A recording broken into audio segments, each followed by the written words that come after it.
All right, we're going to call to order the December 11th meeting of the West Sacramento City Council, Redevelopment, Successor Agency, and Financing Authority.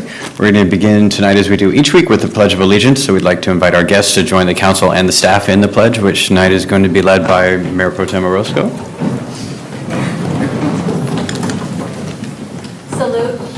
Pledge. I pledge allegiance to the flag of the United States of America and to the republic for which it stands, one nation, under God, indivisible, with liberty and justice for all.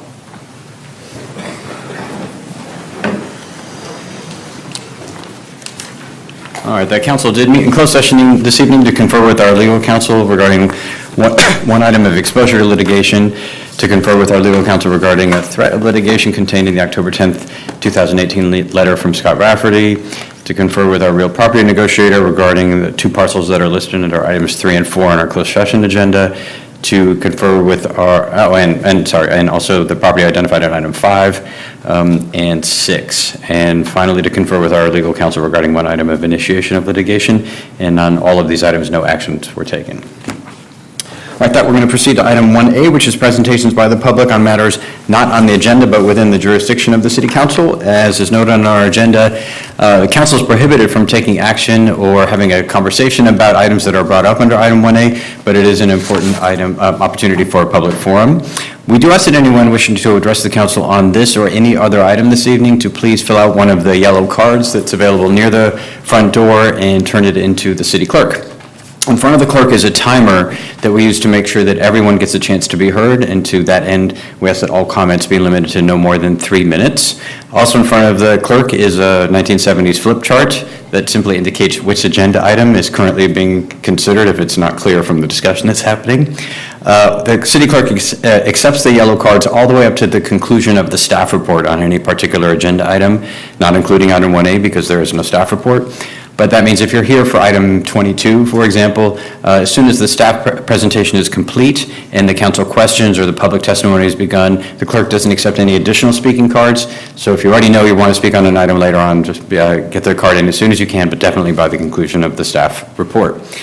We do recognize that for some folks coming to public meetings and speaking, and both in front of a big crowd and millions of people watching on the internet and on television at home, can be a little bit nerve-wracking. So we do ask that there not be any boos or cat calls or even applause or other demonstrations, and that we try to maintain a civil discourse in the chamber with our neighbors. Right, so with that, we do have quite a few requests to speak under item 1A this evening, and the first is by LaShawn Liggins.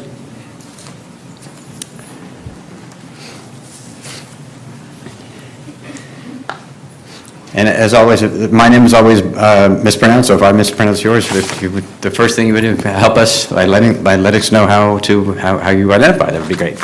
Okay. Hello, my name is LaShawn Liggins. Liggins, thank you. And I am requesting information regarding the Yarrow project. That project was supposed to take place 12 years ago, and it still hasn't been started, so I was wondering if I could have someone give me information when that's going to be on the agenda, and I can come back and listen in on that part. Okay. Thank All right, you. Thanks. Next is Joan Mackless, or Mackless, or Matchless. Always the last one. I'm fortunate I can pronounce my own name anymore, but thanks, Joan. Welcome. Good evening, Mayor and members of the council. I'm a brand new resident of West Sacramento, and I moved here from Davis in the summer, and I rented a studio to check the community out, and I've been very attracted by a number of things. And I have bought a lot in the Broderick neighborhood, which I plan to build on. The reason that I'm here today, though, is that I have a strange passion of cleaning up litter, and my current haunts have included the areas north and south of the Broderick boat ramp and other parts of the city. Earlier this fall, I noticed that there were more trash on the beaches and trails than people like me, and there are other people like me who are going to be able to get to before the winter. So with the help of Janet Jensen of the Washington Commons, we organized a cleanup in October. We were particularly concerned about the fishing lines, hooks, and plastics washing into the river with the rains. This brings me to why I'm addressing you. I contacted Sam Cooney at the Parks Department and see if they could help us in any way. Sam came out to the site, helped us figure out what we needed to do, and then found other staff to help us further. I wanted to recognize Paul Housley for helping get the word out, and especially Joseph Howard, who drove a vehicle and picked up all of our bags and gave us equipment. With Paul's help, signs, and advertising on Nextdoor, 14 of us worked on Saturday morning. We cleaned the trail and beaches within the city-owned park, the Ethan Conrad property, and the site for the Indian Heritage Center. We filled the entire back of a trailer with bags. Later, 3 members of the fire department helped me drag a big rug out of the riverbank, and they had come for another call than litter control. And we're also getting this park. I just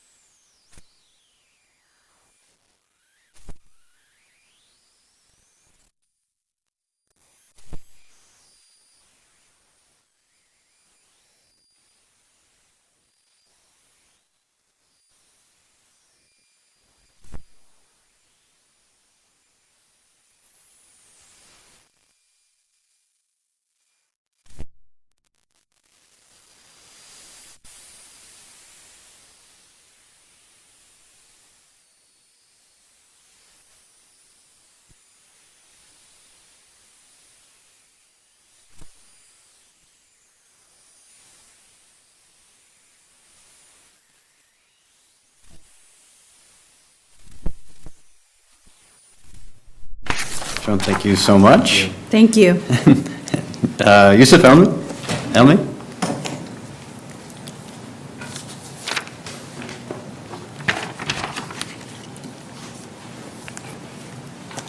Okay, my name is Yusuf Elmi. I work for the refugees, for international refugees in West Sacramento.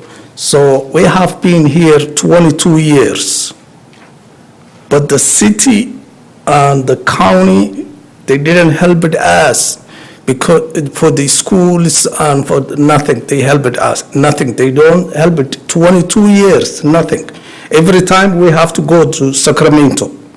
And they didn't give us a grant, nothing. So now we are requesting you to give for the refugees for grant, permanent grant. And we need, we're assisting the refugee coming in California, and the refugees is all over the world. It's not one group, it's all Asia, Africa, Europe, the 5 continents, all the refugees.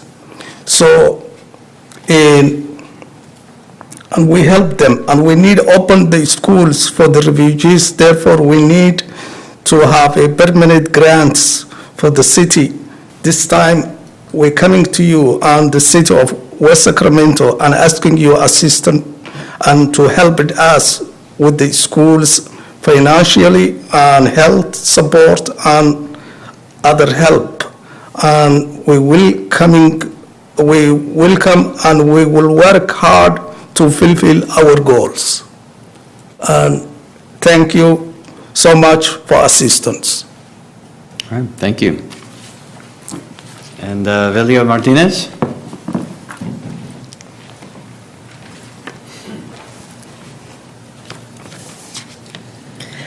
Good evening, Mayor Calvedon and City Council members. My name is Velia Martinez. I have been a proud resident of West Sacramento since my family moved here from Compton, California in 1983. I'm here tonight to voice my concern about a steep fine I received from the city regarding the city's trees preservation ordinance. I first want to state that this is not an excuse, but an explanation of what brings me here tonight. I thought I took all the right steps. I believed I was preventing my pine tree from not only damaging my property, but the property of others. I sought out several quotes from tree companies and chose to hire Beltran Tree Services, Inc. On October 9th, I contacted the city's tree administrator, Christopher Sorosky. He emailed me information, which in turn I gave to my licensed tree company, Beltran Tree Services. I was under the understanding that removing the tree did not need a permit, according to Mr. Beltran. There was an obvious miscommunication, and according to Mr. Sorosky, we did need a permit. On the first day of the removal, which was scheduled 2 Saturdays, a concerned neighbor came to ask if I had a permit. I told her I contacted the city and we did not need a permit. A few days later, I received a letter from the city stating I was in violation, given a fine of $6,750. I was definitely not trying to get around the permit. My tree is in the front yard, in full view of my adjacent neighbors, as well as those across Linden Loop. Removing it secretly is not an option. I would not have contacted the city if I was trying to skirt the permit process. I simply trusted the tree service I hired, and unfortunately, there was a grave miscommunication between myself and Mr. Sorosky. The permit and even hiring an arborist would have been so much less expensive, and I would have done so happily if I knew I was supposed to do this. I also read the municipal code that there is an option of having the tree administrator come out and evaluate the tree. I would have requested this if I knew this. I take pride in maintaining my property. It is clean and appealing, and most importantly, I want it to be safe for all who walked on the Linden Loop. I have requested an appeal which is scheduled for December 18th. I am asking for leniency and would like a maximum fine of $1,000 to be considered. I have planned on planting another tree in its place and would love the guidance from the city on which type of tree would be most appropriate. Ms. Martinez, I do need to ask you to wrap up. I understand I am at fault for not understanding the code, but in no way was I trying to get out of the following procedures. I'm hoping my sincere apology and explanation of what happened will come across at the appeal, and we can settle on a more appropriate fine. Thank you for your time. All right, thank you. Thank you. All right, so those are all the requests we had under item 1A. Matters that are in the appeal process, I think certainly they may, to the extent they may end up here, it's not appropriate for any of the council members to comment on them at this stage. So I know there's interest in the facts and what's happened in this situation for council as well, but I think our internal procedures have to go to work. But thank you for being here this evening, and I see you have very able counsel with you as well. So thank you, Ms. Martinez. I also want, just for Ms. Lagos who's still here, I heard you say the Yarra project. I'm hoping you're asking about the Yarborough project. Okay, because the Yarra project is a nitrogen fertilizer project that was actually completed 3 years ago. So the Yarborough project is a private development project that the city doesn't have. We've issued all the permits and entitlements for, so there are no pending actions at the moment before the city council that are coming forward, because it's at the discretion of the private property owner to proceed with actions that will come to us at the council. And there has been activity, and there have been work happening at the staff level, but we can't give you any other additional information at this moment. I think Mr. Elme has left as well. And I know Councilmember Sandy didn't say anything, but I know she would want to also very much express her gratitude to Joan and as our newest resident. I ran into both of them at the coffee shop as they were plotting their next volunteer activities and community organizing activities. So thank you very much for coming to our community, and thanks for diving right in to be an active and contributing citizen. All right, so that brings us to item 1B, which is council communications. Are there any reports or other communications this evening? Councilmember Guerrero. Yes. Thank you, Mr. Mayor. The Regional Water Authority convened on Thursday, November 14th. We received a legislative report which reminded us of how many bills there were. There were 2,625 bills introduced and 1,037 passed. And the governor ultimately signed 870 of those. RWA took positions on 19 bills, and 3 bills that RWA supported became law, and 1 that they opposed also became law. A draft of the governor's administration's water resilience portfolio report is expected to be released any day now. And the Office of Environmental Health Hazard Assessment released a draft of the Human Right to Water tool in August, and RWA took comments through November 8th. Or the administration took comments through November 8th. And the tool attempts to look at the quality, accessibility, and affordability. RWA submitted comments on the tool that largely make 3 points. First, an effective tool is necessary and can be beneficial. Second, the tool has significant flaws. And third, that working with the water community is critical to correcting those flaws and developing an effective tool. It appears that the tool will be used as a foundation for an affordability policy debate. There was approved action to adopt resolution authorizing submittal of a proposal to the California Department of Water Resources for an integrated regional water management implementation grant and execution of a funding agreement upon award. In addition, RWA successfully applied for funding assistance through the United States Bureau of Reclamation's Basin Study Water Management Options Pilot Program. RWA has been awarded $650,400 that will be used to conduct operations modeling with reclamation to ensure that the water bank does not impact the Central Valley project operations. And the board also approved action to authorize Executive Director to enter a Water Management Options Pilot Memorandum of Agreement with the United States Bureau of Reclamation and the Sacramento Groundwater Authority. In addition, Chair Paul Schubert appointed an ad hoc committee to address the RW's role in federal affairs. And the ad hoc committee's charge is to make recommendations to the RWA board on the role of federal matters and to provide direction to the executive director on federal matters. And the members are Sean Bigley, Ann Sanger, Hillary Strauss, Marcus Yatsutaki, Dan York, Andy Fecco, and Evan Jacobs. We also review the financial reports for the month ending September 30th, 2019. And on November 18th, the YOLO Habitat Conservancy met, and we authorized the executive director to do a few new activities, which is of interest because we have similar issues of the elderberry shrub.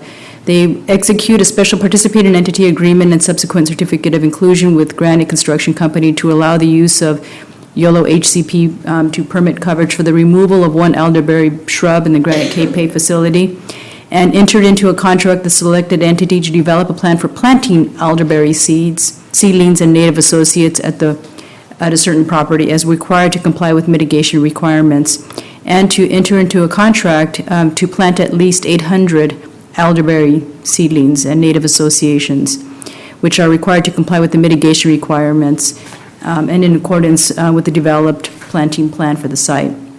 In addition, on November 9th, the League of Cities Sacramento Valley Division convened, and we reviewed the logistics for upcoming meetings and for CityPAC, and provided an update on the League's 2020 strategic priorities, which are to improve the supply and affordability of housing, advocate for increased funding and resources to prevent homelessness, and assist individuals experiencing homelessness, and address fiscal sustainability, strengthen community and disaster preparedness, public safety, and resiliency. And I would also like to add that I attended the West Sacramento Fire Department's change of command ceremony on November 15th. It was a beautiful ceremony, and once again, welcome Chief Benz as our new chief. I'm confident that he's going to provide the city's firefighter service leadership in a great way here in Sacramento, so we're in very good hands, West Sacramento, so we're in very good hands. Thank you. All right, thank you. Councilmember Sandin? Thank you, Mr. Mayor. The Yolo Solano Air Quality Management District Board of Directors met on October 9th, and also earlier today, Items of note include the purchase of additional air monitoring equipment, acceptance of wood smoke reduction program funding, and granting of additional YOLO school bike and pedestrian infrastructure funds to Woodland Winners and Esparto. Yolo County Housing met on October 23rd, and we were designated as a high performer by the U.S. Department of Housing and Urban Development. And we approved the final concept for master leasing of 1811 Merkley Avenue in partnership with Yolo County Health and Human Services Agency for CalWorks families. And as I think the council knows, tremendous work was done on this property, and I was able to share my gratitude with my colleagues on the Yolo County Housing and their staff. The West Sacramento Area Flood Control Agency met on November 21st, and we approved a refunding of bonds, we approved a budget amendment for lobbying services, and we heard updates on the Southport Levee Improvement Project. The Delta Protection Commission also met that same day on November 21st, and the meeting was held actually here. It moves around every other month, and was held at Bridgeway Lakes Boathouse. We approved the Delta Protection Commission Tribal Consultation Policy, and we moved forward with a project plan for the Delta National Heritage Area, which includes us. And finally, the Sacramento Yolo Port District Commission met on November 18th, and also earlier tonight, we approved a construction contract for Shed 2A-2B paving at the North Terminal. And then, in addition to representing us at these various meetings, also attended the League of California Cities Conference in mid-October with Councilmember Guerrero. I'm guessing that last meeting she gave you a bit of an update, and I apologize I was not here, but my highlight from that conference was it was an honor to be there as we were recognized among just a handful of cities for our VIA program. And I believe the league will have a representative coming soon to an upcoming meeting to actually present us formally with that award. I also participated in a Yolo County Housing Transportation District Board of Directors Strategic Visioning Workshop in October with the chair of that board, who's our own Councilmember Ledesma. And then Councilmember Ledesma and I also represented West Sacramento at a meeting on the I Street Bridge Replacement Project. There are a whole bunch of other things. Flood protection presentation at Bridgeway Island. I also had the great honor of being at the change of command ceremony. We had our tree lighting here. Oh my gosh, I got to interview students in a mock interview at River City High School yesterday, but there's just so much going on in our city, so I'll stop there. Thanks. All right, thank you. Councilmember Ledesma. Thank you. A couple of meetings to report on. First, I'll report out on the Mayor's Commission on Climate Change. Met on Monday, December 12th.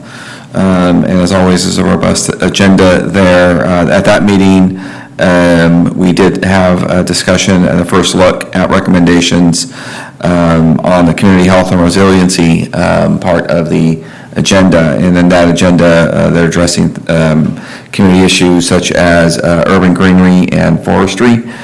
So think of planting of trees and green spaces, making recommendations on sustainable food systems, which is sort of right in our wheelhouse in terms of our ability to gather local food and distribution and infrastructure to help residents have access to fresh local foods and reduce importing of food from other outside areas, and therefore reduce vehicle trips. And then also on community climate resiliency, which is an effort on their part on the tax recommendations there were really aimed at how to help a community prepare for the effects of climate change. And we, as an example, just over a year ago, the community and all across the region felt the impacts of the forest fires, and actually to the point where firefighters and the fire station had to help give away masks unexpectedly, but they became available and there was a need.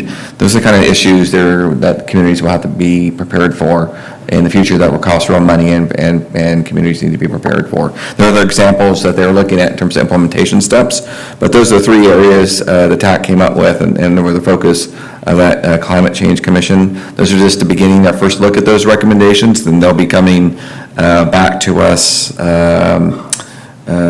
I think next month with kind of wrapping up those recommendations. In addition, I believe tomorrow there will be meetings to address financing plans, which is something I've been advocating for on that commission, that the recommendations are necessary and right things to do to make the recommendations to cities, both us and Sacramento. But we are needing to get a toolbox on how to actually facilitate funding some of these. So we have formed a special technical advisory commission to look at financing and financing options. In that TAC, I think they've included our city manager. Unfortunately, I don't think he can make it tomorrow, but he's a leader on economic development in our state, and so he is going to be offering his support on that TAC as well, as they look for inventories of tools that our city most notably can take part in. So I want to see David Tilley in the audience. Thank you again for helping staff that commission. He made a presentation as well on our action plan on the climate, our update on our climate action plan. I should note that it's the timeframe of that plan kind of lays perfectly into some of the recommendations that are being made. So thank you, David, for staying on top of that. And I think you did a really effective job on kind of communicating that we're tracking right along with them and with West Sacramento. And as a reminder, as those recommendations come back and everything's finalized mid next year, then we'll have the opportunity to start weighing in on those and looking at those recommendations. In addition, there's 2 meetings of the YCTD since we haven't met since November 6th. The first meeting was on November 18th, where the Ola County Transportation District met. The item of note on both these meetings are around, you may have been keeping track, the Causeway Connector. On the 18th, we met and heard the item for the first time. This is a groundbreaking new route service to replace a private service that was being offered by UC Davis that allowed, that route had a private route by the university, allowed trips from UC Davis Medical Center to UC Davis for faculty and others that need to get back and forth to both those locations.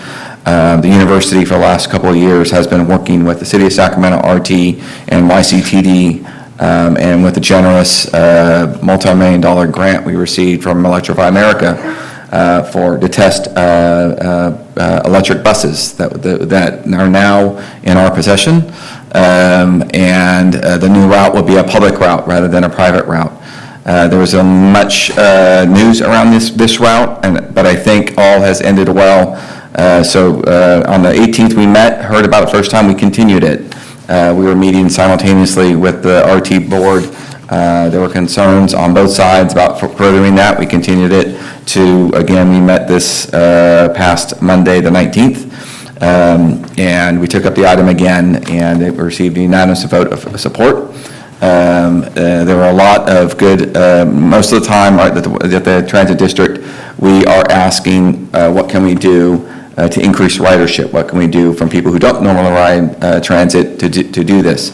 I think what we heard, despite the noise, and some of those opposed to this change, we were hearing from a lot of riders who currently ride the route and wanted to continue it, and we're just asking for some different route structures. More frequency was something we voiced here when we talked about the transit, the comprehensive operational analysis we're doing.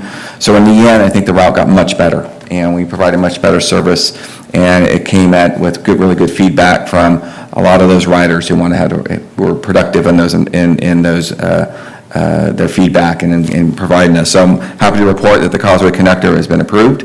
We're expecting service to begin in early April. And at some point, I think we're going to have some openings to show off the new buses that will be branded as the Causeway Connector, going back and forth. It will include stops in a few more stops in Sacramento and landing at a couple of stops in Davis, but mostly at the Mondavi Center, where the charging stations are being built, as well as at the Woodland facility. I did get some feedback, just so your awareness, from local faculty members who asked if at least one that wanted, could we have a stop here?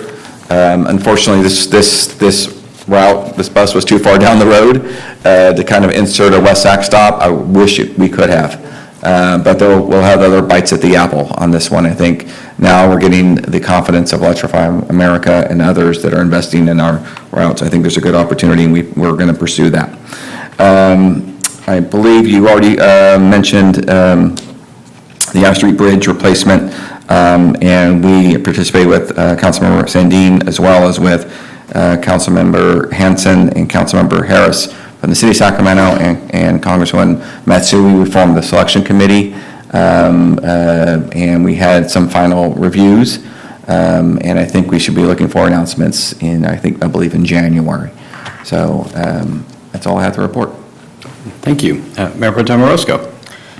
Thank you, Mr. Mayor. Just briefly, I attended the Sacramento Regional County Sanitation District meeting this morning and subsequent served on a smaller subcommittee to look at the regional sanitation's proposed staffing survey. I sat on that committee with a couple supervisors, including Yolo County Supervisor Oscar Villegas, and we discussed several matters, including some considerations for future staffing of a regional sanitation board and staff. In addition, the potential consolidation of the Sacramento Area Sewer District as well as regional sanitation, as well as a master interagency agreement, which has not been updated since 1996. And since then, West Sacramento has become a contributing agency. So we'll be looking at those three issues over the next 4 to 5 months as a subcommittee. A couple of other matters that just pertinent to the community. On November 11th, some folks, including the River City Music Boosters and other folks like Christy Jordan, created a very grassroots effort to create a Veterans Day Parade, to reinvigorate the Veterans Day Parade in West Sacramento, and I am happy to report it was a fantastic success. I was very proud to be able to MC the event, so I had a firsthand opportunity to see all the floats and all the efforts from people that I'd met and knew very well, but also folks that I'd never met before, and it was wonderful to see our public safety agencies come forth and support, and all of the wonderful people, young and old, who came out to represent. Also, I used to report to this board the Yolo County Children's Alliance, not so much anymore. However, on November 23rd, the Civic Center Galleria was lit up with about 500 families around this community who are coming to obtain a turkey and some warm items such as blankets and coats for children. It was a fantastic effort by many volunteers who came forward, including my colleague, Councilmember Ledesma, who is a sponsor of that event. But it was wonderful to see so many volunteers coming out to serve others on that day, and I just got to commend the Mercy Coalition and YCCA and other organizations that came together in collaboration to help those who are less fortunate in our community.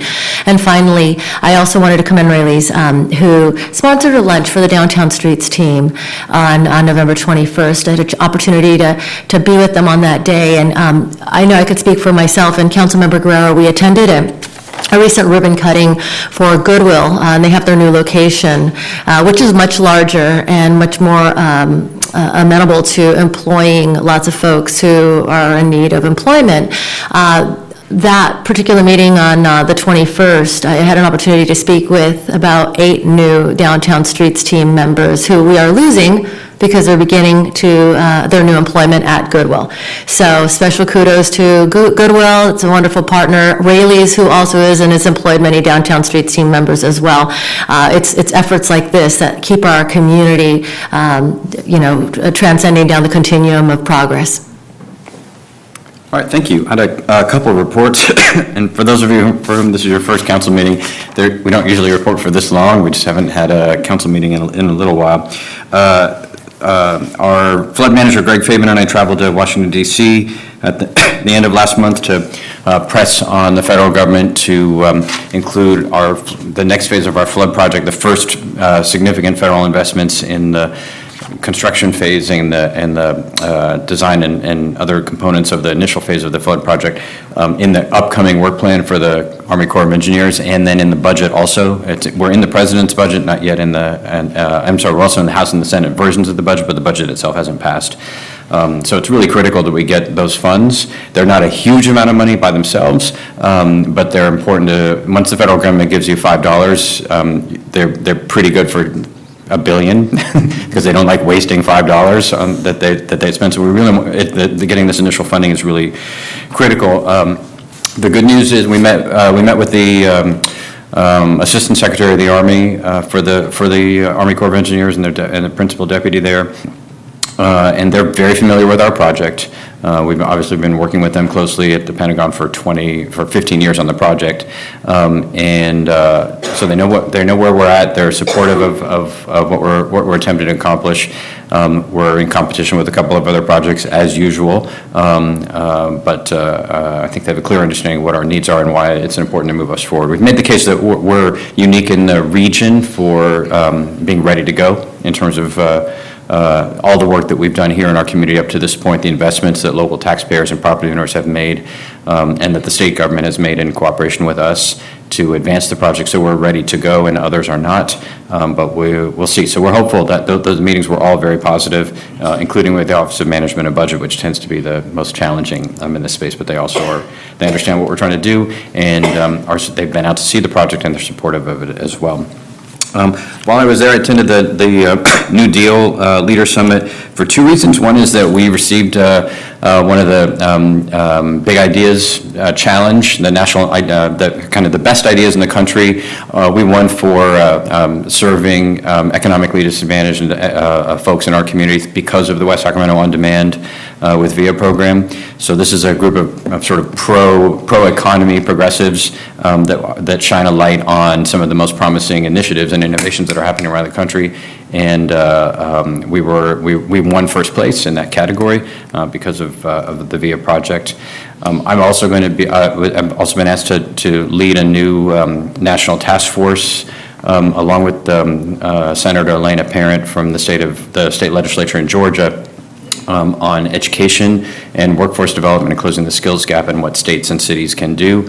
I was asked to do that because of our work on the home run and the kind of the groundbreaking work that West Sacramento has led around the country around economic opportunity and city initiatives that support skills development and workforce preparation and opportunity and mobility. So those were all productive. A couple weeks earlier, I did the thing that we always make, that you all make fun of me every time, which was I was one of the 4 U.S. delegates to the Global Parliament of Mayors. This time in Durban, South Africa. And it's principally a diplomatic mission, but with a focus on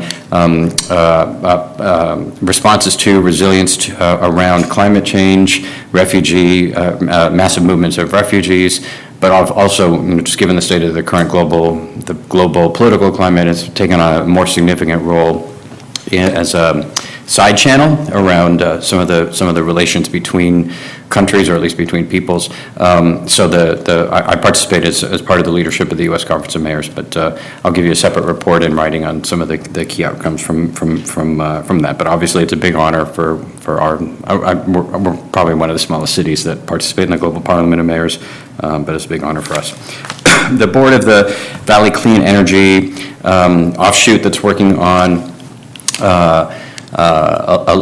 electricity providers in the region has also met. So the council voted to join as an associate member of Valley Clean Energy for purposes of exploring alternative approaches to dealing with our service and rates and reliability with PG&E here in the city, along with the city of Winters and the rest of the jurisdictions in Yolo County. So we held our first closed session meeting around the negotiations and the litigation in that space. So I can't report on the details of that, but that work is proceeding, so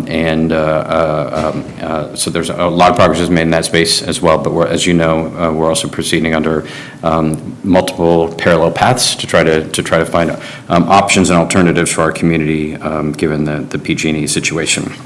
The Yolo Healthy Aging Alliance Summit was held here at the community center across the street. We presented on the work that has been happening in our city around active aging and around age-friendly communities. It was led by Councilmember Sandine and Councilmember Johannesson. Also, the California Transportation Commission chose to hold its Active Transportation Summit statewide here in West Sacramento, and I presented there on how cities are promoting active transportation in West Sacramento is one of the key examples of that. And then finally, the SACOG board has met, and the Transportation Committee since our last meeting. The main item that I wanted to highlight is that we gave final adoption to the Metropolitan Transportation Plan.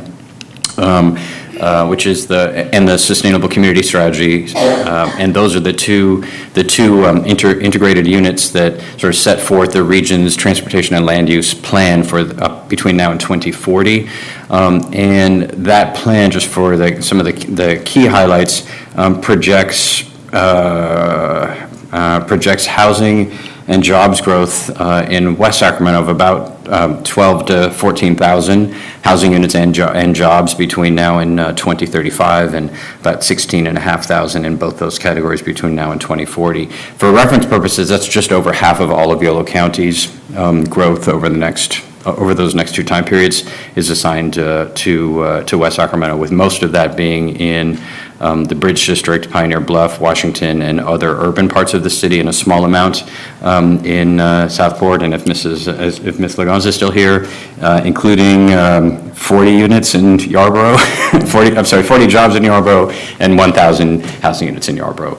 So that's the forecast that's in the plan, and that plan assigns those units and develops a transportation plan in order to achieve our regional obligations to the federal government under the Clean Air Act. So we have to reduce pollution and also reduce climate change emissions by 19%, and this plan reduces climate change emissions by exactly 19% through a mix of land use changes, investments in electric vehicles, and alternative means of getting around, and just reduce trips as well in the region, and make some significant improvements in equity and environmental justice, as well as the climate change indicators and the amount of time Sacramento region residents spend in congestion. The plan also outlines the transportation projects that are now programmed for this time period between now and 2035. And as usual, West Sacramento has a large share of the plan, in part because we have such a large share of the population and jobs that are projected to come here.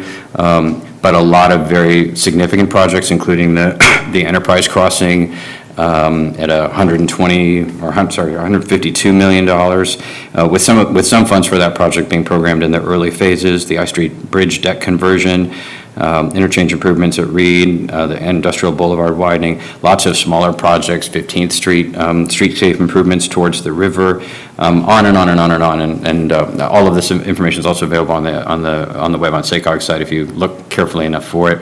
Also the Southern Bridge, what is colloquially described as the Broadway Bridge, is also in the plan at $173 million. So some significant investments are in that plan to support the growth that is both in the SACOG plan and our regional plan. All right, so if there's no other reports or communications, we don't have any appointments this evening, so we're going to proceed to item 2, which is consideration of the selection of the Mayor Pro Tem. This is our annual election of the Mayor Pro Tem. So let me open nominations for the office of Mayor Pro Tem. Councilmember Ledesma. Thank you, Mr. Mayor. I'd like to nominate Councilmember Sandin as Mayor Pro Tem. Second. All right, are there any further nominations? Seeing none, Madam Clerk, would you please call the roll? Councilmember Guerrero? Aye. Councilmember Sandin? Aye. Councilmember Ledesma? Aye. Mayor Pro Tem Orozco? Aye. Mayor Cabaldon? Aye. Thank you. All right, the motion carries. Congratulations to Mayor Pro Tem Sandin. Thank you very much. And Mayor Pro Tem Orozco, thank you for your year of incredible service and leadership, and being both present at every possible thing in the entire community, along with your colleagues, but really taking this role to a new level, and with great dedication to the city and service to the council, and in moments like as when I've been in Washington D.C., ably leading the council, but also being an inspiration throughout the community to folks of all stripes and all parts of the city around what leadership is. So thank you so much for the work that you've done in the last year. Thank you. Thank you. Okay.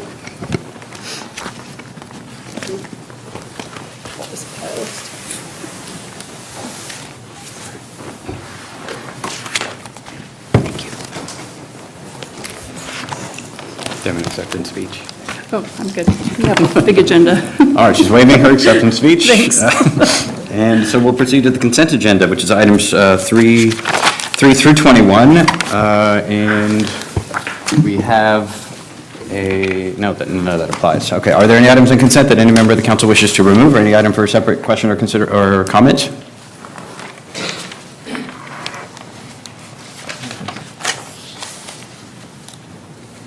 All right, let's have item 9 then. If there's no others, item 9 is consideration of resolution 19-92, establishing a budget appropriation contract for professional services with Hamel, Green, and Abramson to design City Hall Annex 10 and improvement project. This might actually be for the manager, but I just want to, I know you've been contemplating the inclusion of just a backtrack. The council has made it a priority over the last couple of years to design alternative ways of inducing civic engagement, and our staff have led with projects like the pop-up at the garage and things on the Riverwalk and elsewhere that seek to provide opportunities for civic engagement and public participation that aren't necessarily coming to meetings at City Hall till all hours of the night for testimony. And I know you've talked about the possibility of including in this new space some innovation space or other places in which that sort of activity or other innovation-related activities could be happening. Is that part of the plan that's in this contract? That's correct. So the plan for this is kind of twofold. One is the primary is to create additional office space to accommodate staff growth in the organization, but secondarily, it's what you described. We'll have a large conference space that could be used for those types of events that would have a more unique type of meeting space that would be more conducive to those types of events as opposed to coming to City Hall. All right, that's all we had on consent. So is there a motion? It's moved by Councilmember Roscoe and I'll second. seconded by Councilmember Ledesma. See no further discussion. All those in favor, please say aye. Aye. Aye. Any opposed? Hearing none, that motion carries. That brings us to item 22, which is a public hearing and consideration of Resolution 19-103, approving the proposed design of the River One Phase 1 design.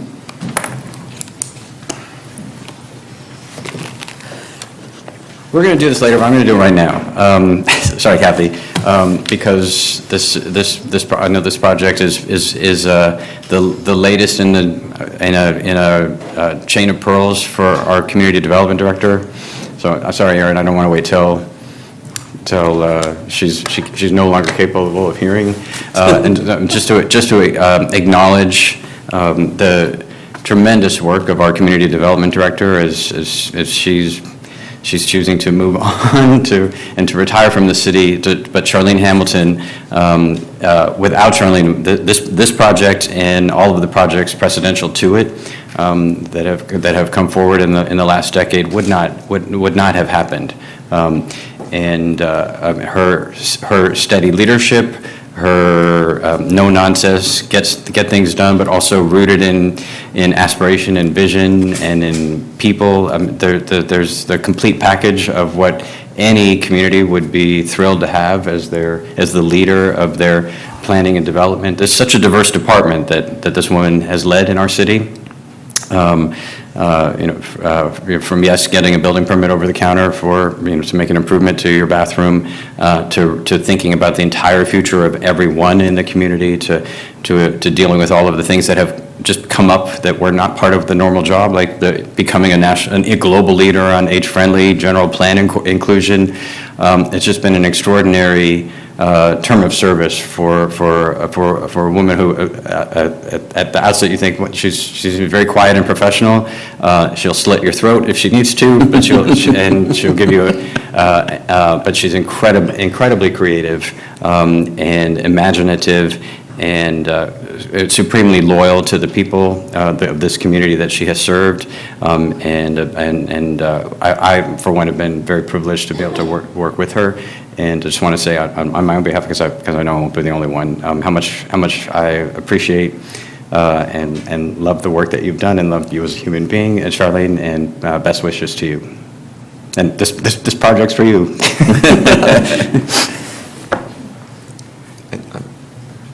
If you're looking for comments, I'm sorry to interrupt you, Kathy, but the mayor started it, and I'll be brief, I promise. But Charlene, I've been working with you since back on my planning commission days and so forth. Just you have been a tremendous asset that many of the people in the community many do know you, actually, because you've been so out front on some issues. And but it is not just your creative, but you're fiercely loyal and committed to the stewardship of the city. And I think that's a trait I always think about with you, is that you are absolutely want the best for the city. You protect us from ourselves sometimes. You look out and help us further our aspirations. But your integrity is beyond doubt. And I think that's the part that I just have loved about working with you.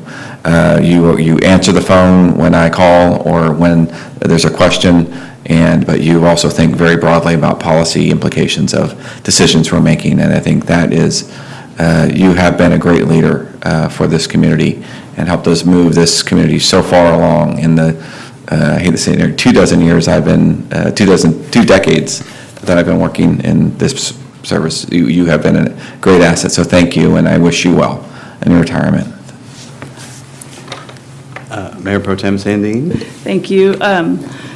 Ms. Hamilton, I've had the great privilege to work with you since I started really doing volunteer service with the city back with the Planning Commission, and I think you've actually inspired me and taught me so much about not only about the planning, but just kind of visioning for the city and being, as others have said, being so creative in terms of how we get our work done and we approach our work. And most recently, I've had the great pleasure to work with you on flood protection projects, but I just think you've left this great mark on the city, and we're really fortunate that you've lived here, you've worked here, you care about this place, you care about your colleagues,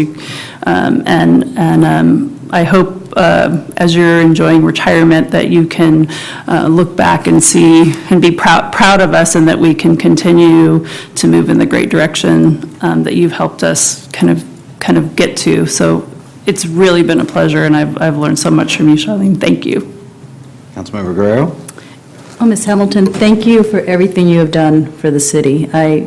Working with you in the Planning Commission, and also my first few weeks, getting prepared to understand what the task I have ahead, your education, your knowledge, and your dedication, your professionalism is what first, came out when you and I interacted. Very respectful and caring in a way that emanates in your work. And so looking at every detail of what we need to get done, and making sure that we understand the habitat. Yellow habitat was an area that I know you've worked on, made a huge difference for our city, and for projects that we'll continue to work on in the future. I know you worked a lot behind the scenes and always stepped up to the plate to say, we got to get this done, rolled up your sleeves. You volunteered your expertise and your time. And it's because of that stewardship to the city, it made a huge difference, and will continue to make a huge difference as we move forward. So deeply appreciate, and I know all the residents appreciate, in one way or another, they will appreciate it because it's been your work that has made the progress that we have made in our city. So thank you. Thank you for what you have done. Councilmember Orozco? In my world, DA means district attorney. In your world, it means development agreement. And I did not know the difference. I didn't know what a DA was when you guys talked about it when I joined this body. Charlene, you are a trailblazer. Over the years, you've inspired so many people and led them, inspired their greatness, including mine. And it's wonderful to have someone like you on the forefront of our city, leading us. It makes me proud to see that our city reflects 5 of 7 of our department heads are women, and you've been with this city for so long, doing so many great things. So I echo everything my colleagues have said, and I just want to say thank you for everything you've done to impact the complexion of West Sacramento. Thank you for all you've done to inspire young leaders, including young women leaders. And finally, thank you for the legacy that you've left our city with. We are sincerely going to miss you. All right, so let's show the folks what Charlene works on. All right. Kathy? Good evening, Mayor Cabaldon and members of the council. The item before you tonight is design review for the River One Phase 1 project. Let's see here. Chris, could you advance that for me? Thank you. A little bit of background. In 2006, the council approved the development agreement for the Rayleigh's Landing project, and that consisted of development agreements for Rayleigh's 1, 2, 3, and the Washington project.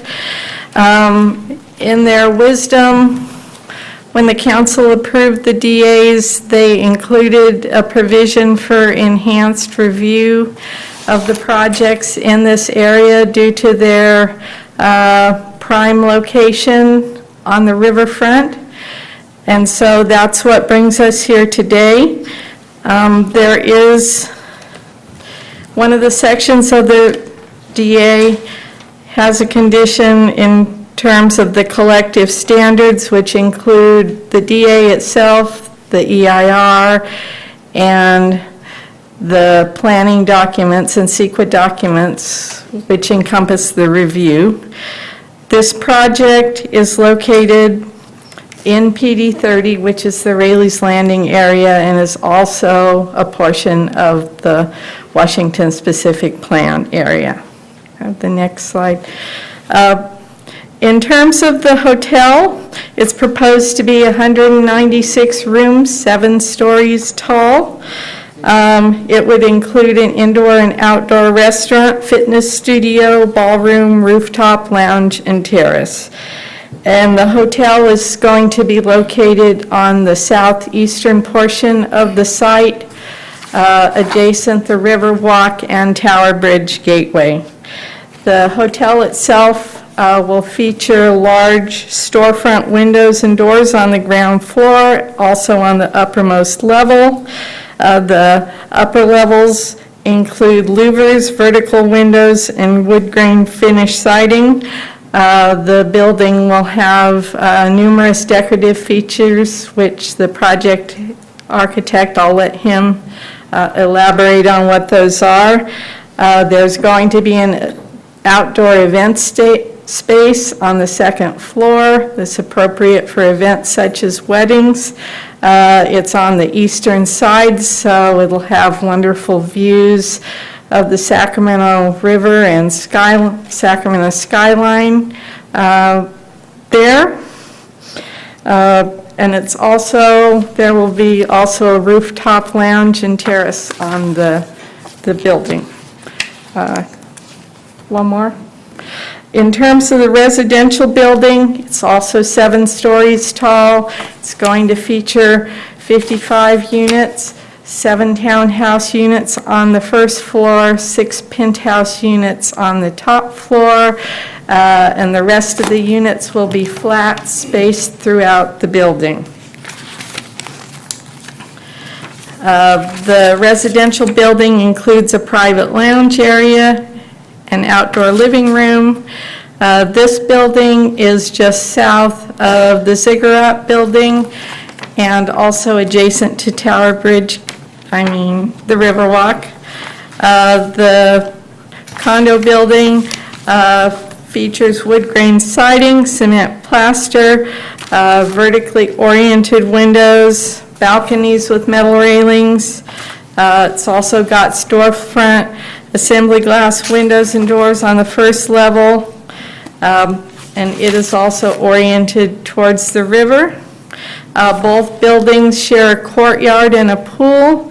There's also a 198 space underground garage that will be shared by both buildings.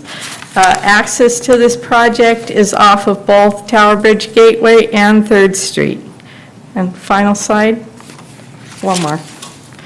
The Planning Commission heard this project on November 7th.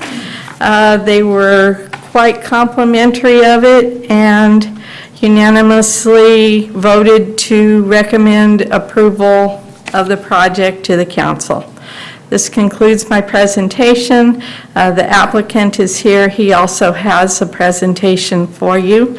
Happy to answer any questions now or later.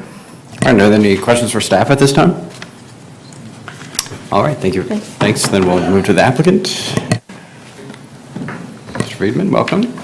Good evening, Mr. Mayor and members of the council. It's truly a pleasure to have an opportunity to address you tonight. For the record, my name is Mark Friedman, and we're here to present our proposal for the development of an approximate 200-room hotel, 55 luxury condos, a fantastic waterfront restaurant, and a beautiful urban oasis that's in between the buildings. As all of you know, the site is truly incredible. It may be the best development site in our region. It's located right on the river, next to one of the most iconic structures in our region. It's the structure that's embodied in the logo of the city of West Sacramento. It's got phenomenal views of the city skyline, the Sacramento city skyline beyond. It's within close walking distance of some of the most important cultural and recreational amenities that our entire region has to offer. And when you've got a site like that, it creates a tremendous responsibility to do a good job. So to tackle that opportunity, I think we've assembled a wonderful team. We hired SB Architects, which many of you know under their former name is Sandy Babcock. They have designed some of the most beautiful and evocative hotels and resorts anywhere in the world. I'd urge you to take a look at their website and just see what they're capable of. We brought on board Surface Landscaping. In addition to working on many notable projects, including the Crocker Next Plan, which will turn the park in front of the Crocker Museum into a beautiful sculpture park. Surface was named the 2017 winner of the Cooper Hewitt Landscape Design Award for their redesign of the Smithsonian Gardens in Washington, D.C. And we brought on a fantastic interior design firm called EDG that has great expertise in hotel and restaurant design. Now, in addition to the external team, it's also important to, I think, recognize the team at Fulcrum that's done really a wonderful job on this project. Randy Koss, who's the project manager, has got a deep background in developing hotels. He was, in addition to being the representative for the Kings on the Sawyer's Hotel, he's developed resort properties throughout the country. And of course, Gurjeet Tour, who many of you know from the many other projects that we've done. And Mr. Mayor, I'd also like to thank your staff and Charlene Hamilton in particular. In addition to the typical reception that we get from your team, which is one of true partnership and collaboration in everything we do. I'd also like to acknowledge a special contribution that Ms. Hamilton made. She named the Bridge District itself. So thank you so much for performing that branding exercise for us. So what I'd like to do now is I'd like to turn the floor over to our architect, David Richlowski. But before I do, I want to tell you a little bit about the charge that we gave him and his team. We told him that we wanted to have something that was truly extraordinary, something that was different from what anybody else has attempted in this region. We wanted something that took advantage of the close proximity of this site to nature and the city at the same time, something that created what we're calling an urban resort. And it's really very easy to sort of say the words urban resort, but it's very difficult to figure out how to take those words and to translate them into a physical reality that is both elevated and sophisticated and yet comfortable at the same time. I think they've done a fantastic job, and let them show you what they've done. Thank you. Thank you for the introduction, Mark. For the record, my name is David Richlowski. I'm with SB Architects. I'm an associate principal and vice president, and I was the lead designer on this project. Before we start, I just want to say how thrilled we are to be here today to represent this project and speak on behalf of our client team, and also we are just also a representative of a very extensive consultant team that we collectively worked very hard to take this project to where we are today. So without further intro, let's just dive right into this. Let's see if I can get the... Very advanced voice-activated system. If you say next slide. Thank you. Next slide, please. So as Mark started off with the presentation, the proximity of the site is pretty much second to none in the region. We're right there on the doorstep of Sacramento and West Sacramento. We have, many beautiful natural features of the site that include, obviously, the Sacramento River, lush, mature landscaping, and then we have the man-built skyline in the distance of Sacramento. I mean, we got Rayleigh's Field next to us and the ever-developing Bridge District. Once again, like Mark said, the cultural elements of the Crocker Museum in such close proximity. The project site really is very special. Next slide, please. We'll do a quick little conversation or analysis of how the property was planned. As you can see here, phase 1 is bordering on the eastern side of the site. Next slide, please. What's highlighted now is our residential tower, 7 floors, approximately 55 units. Next slide. And then we have our hotel just approximately 200 keys. And the way that these buildings are positioned is to kind of embrace a void space in the middle to create, as Mark was saying, a urban resort, urban oasis. And what resort or oasis would not be complete with ample open lounging space? So we worked collectively to kind of hug this special part of the project and populate it with a beautiful covered arrival that walks out to a garden space that then overlooks a pool that overlooks the river and the river walk and the skyline of Sacramento. You'll also notice that the hotel is on a little bit of an oblique angle, and the purpose for that is, as a planning and design team, nothing really anchors a project in its site than mature landscape.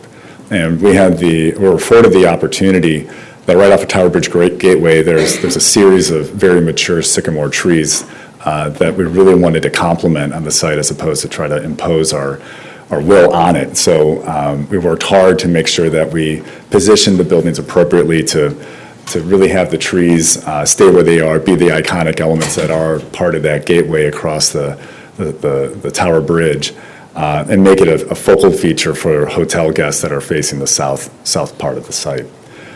We can also see here, the entry points to the project are both off of Tower Bridge Gateway. Take a right off of Tower Bridge when you're heading west, and then also off of 3rd Street. Next slide, please. And there's our amenity zone, as I touched base on just briefly. Next slide. So here we're looking at an aerial view from over the Sacramento River, further explaining the planning elements of the project in 3-dimensional form.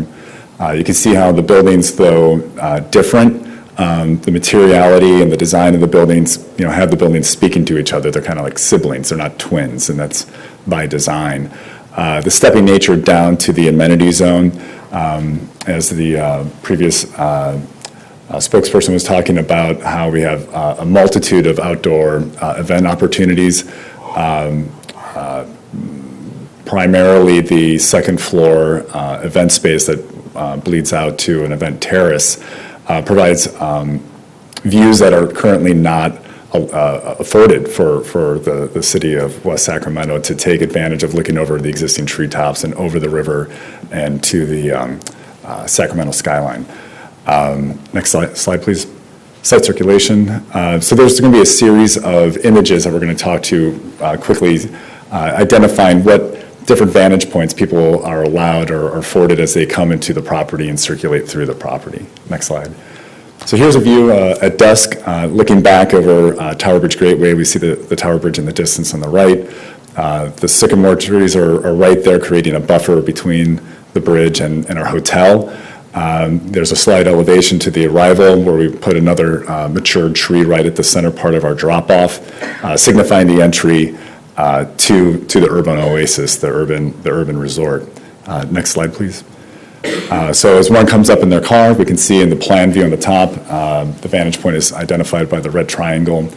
You come up and you have a great porte cochere with this elevated wood trellis, wood and metal trellis that signifies a drop-off spot. To the right, we see a lot of nature engaged in the planter boxes and the strong glass window wall system where the lobby is, and then our guest rooms are just above that. Next slide, please. After drop-off and going through the threshold, which is going to be signified by a water feature, you go from the real world into resort land. You know, it's a moment of decompression. The visitors, be it either homeowners, guests who are coming to visit, residents, or even guests who are coming in for the weekend, staying at the hotel, are afforded this opportunity of walking through an olive tree bosque or grove to continue that decompression and give you this vantage point right on the edge of the garden, overlooking a filtered view of trees to the Sacramento skyline. And, you know, it's hard to believe that you're in this resort, but you're so easily accessible to so many of the urban elements that we so much enjoy. Next slide, please.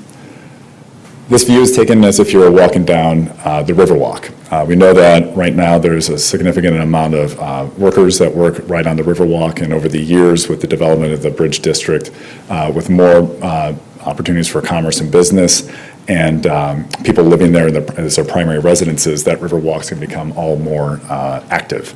And so, you know, in order to make sure that we created a plan and architecture that is welcoming and inviting, elegant, sophisticated, Mark used these terms before in the preamble, that really just blends in with the landscape. And so, you know, these buildings, though, 7 stories tall, the way that they're positioned, they're not imposing on those who are walking down the Riverwalk, you know, on their way to work, their way home, perhaps are coming to lunch to the hotel. And we have these easy access points off the Riverwalk to invite people into our development and enjoy what we've spent so much time developing. Next slide, please. Material studies. We'll do a quick little study here, or exhibits of 2 slides identifying the material choices and the color palettes for both buildings. Next slide, please. Here's our hotel. We're working with some subtle colors. You know, sophistication and elegance were some of the driving words that we use as we develop the architecture and the language of our material palette here. We spoke about the sycamore trees and the importance of complementing the landscape with the water and the trees and sky and of course the bridge, which is more man-made, but we still wanted to complement that as well. But we're looking at a series of warm grays, softer tones, some rusted metal options. The wood grain, we spoke, or there was a quick mention to the vertical louvers. The vertical louvers are a really wonderful feature to this hotel, in the sense that it creates kind of a signature element to the building that you wouldn't normally see in most buildings, but there's also some very practical elements to it as well. They act as privacy opportunities as people walk around the hotel. We have some 90-degree or oblique, just off 90-degree angles here. So as you look from one guest room to another, these louvers will create a little bit of blinders for people that are either in the hotel looking down to other wings, or people who are enjoying more of the public-facing spaces. And they also double as passive shading devices for, you know, the intense summer sun. And as that sun travels around, these louvers will provide shade for the inhabitants of the building. Next slide, please. I touched on briefly earlier the fact that these 2 buildings complement each other, and they're siblings, they're relatives, they're not twins. The material palette reinforces that statement. Combination of some darker stucco or plaster materials there, metal accents and trim. The wood grain material, you know, warms and softens the building. Those materials are used exclusively where people will be enjoying outdoor spaces in the residential tower. Next slide, please. And then last but not least, I mean, this view really just kind of says it all. Where else in West Sacramento can you enjoy a view like this? And the way that we developed the design of this project, we're affording not only homeowners, but visitors to the city an opportunity to take in a vista that doesn't really exist anywhere else in the region. So this is taken from the vantage point of one of the condominium 6th or 7th floor units, which is really close to the rooftop lounge that we talked about a little bit earlier. So that concludes our presentation. If anybody has any questions regarding the design of the project, I'd be happy to answer them now. All right, other questions for the applicant at this point? Or for staff? Okay. All right. Well, Thank you for the presentation. It was very Thank you for your helpful, time. and it looks beautiful. thank you very much. I do have one for staff, actually, a question in the sun circulation. So keep in mind, we're here tonight just on design review. The project itself, it's all fully entitled. This has been a part of, in some sense, part of the city's plan for quite a long while. But just technically, so in terms of the Tower Bridge Gateway entry into the project, it's right in, right out? Yes. And so if I'm coming towards the project from the rest of the city, towards the east, I would drive to 3rd Street in Sacramento and make a U-turn to come back if I wanted to enter at Tower Bridge Gateway, or how is that intended to work? You could also enter the project off of 3rd Street. But if you wanted to enter off of Tower Bridge Gateway and you're coming east, you would have to go up and come back. And we've had mixed experiences with limitations on turns that are directly contrary to the instincts of most drivers. Are we anticipating any sort of structure or the plastic pylons or other things that make it impossible to make that turn? Because it's going to be very attractive if that's the main entrance to the hotel. There have been discussions about putting some sort of plastic barrier or to prevent the left in from Tower Bridge Gateway there. And where are those discussions heading?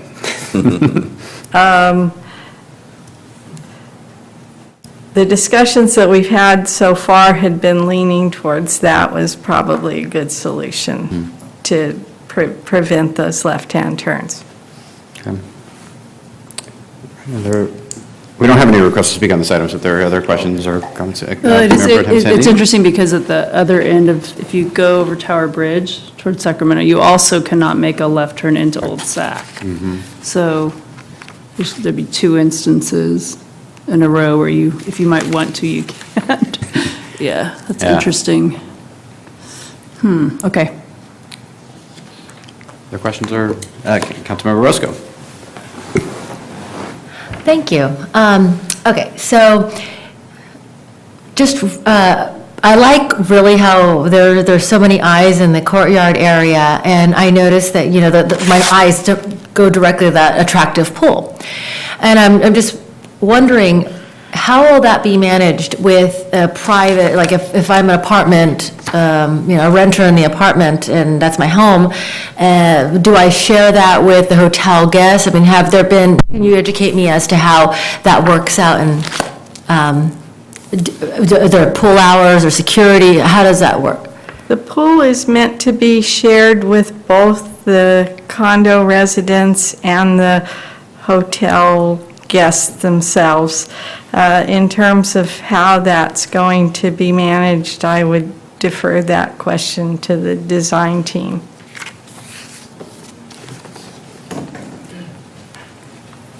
Hi, Randy Cost with Fulcrum. Pool will have a pool gate around it, and access would be via fob. So if you're a hotel guest, like if you went to any other hotel or a resident, there'd be fob access to the pool. So a member of the public that comes in to, say, go to the restaurant or the bar, they'd have a view of the pool, but they wouldn't be able to access it. Gotcha. And as far as the residents in the apartment, I mean, there'd be traffic, obviously, around their area since there's foot traffic coming in toward the restaurant and the common areas, correct? Well, if you look at the slide here, if you come in, it's designed that if you're coming in to go to the restaurant or the hotel, you go to the right, and that's where most of the commercial traffic is. If you're a guest or a resident and you walked in or dropped your car off at valet, you'd walk to the left to a secure building that you would have fob access to. Okay, thank you. No problem. Councilmember Ledesma. Thank you. First of all, this is, as the mayor said, this site has been one that I think, at least when I got into public service on the planning commission, by the few that I knew on council or with the founders of the city at the time, this was the site that we kind of rode their bikes on. So this is where something should be, and I should know that because I worked next door to it for years at the Ziggurat when I was at the firm that was occupying that at the time. And everybody would look down on that pit and say, God, that'd be great for a hotel. That'd be great for something. And that was, now, I'm aging myself. It was a long time ago, 1998. This has been an area that has been in everyone's imagination for years. So congratulations to the design team on this. This kind of really surpasses what I think I had thought could go there. A hotel certainly, but a hotel and residence building that, I don't say mirror each other because you're making sure that it's not the concept, but making sure that they relate to each other are, this is a kind of more than I had thought could go there. And seeing these renderings, which renderings have come a long way since I started, and we were just discussing this, since I started in planning commission days where it was drawings, but it really gives, brings life to what we had hoped would be in this area. So,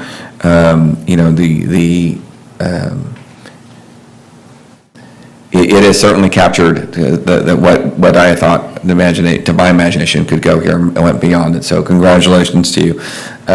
This is a great way to enter our city and a great way to be centered in the urban core. I think that's something that we have said we should be doing as well. That the riverfront should always be the center of activity and not the barrier that it somehow become. I know, to Mr. Friedman, I know that we've been working on this together with the inclusion of the barn, and we've seen how that's taken off by having really good architecture and structure and place gathering. This certainly adds and brings the opportunity to continue enlivening our riverfront and activating it. I do have a question a little bit around access or circulation that and it has to do with access from the riverfront. And I know this is going to be a private residence and hotel guests, but the allure of our city we've come from, we can certainly see it in what we currently have at the barn, which is to get around the city anymore, it makes the most sense to use jump bikes or scooters or even your own bikes. People come to the city to bike. And I would wonder if Kathy, you could, or maybe the architect could talk a little bit about bike ped access and how that you contemplate that into the riverfront, and namely off the river. There is planned to be public access from 3rd Street all the way to the Riverwalk on the far northern side of the project, directly adjacent to the Ziggurat building. And that was something that was contemplated when we did Washington Realized and will be carried forward. So that, I'm sorry, from... It's on the far northern portion of the site. Right. So that would be the public access in and out, bike, Yes. and everything else can enter? Could pedestrians enter if I'm attending an event at the hotel? And let me finish the statement. I'm walking from, my first stop is at the barn, and I walk north. So he's a little drunk. Just add a little color to the story. You're full of it tonight. But I walk to the north, Could I enter the restaurant from the riverfront without a fob or anything else? Absolutely. Okay. There is going to be an entryway both for the residential building and the hotel building off the Riverwalk. Terrific, thank you. Councilmember Guerrero. Thank you, Mr. Mayor.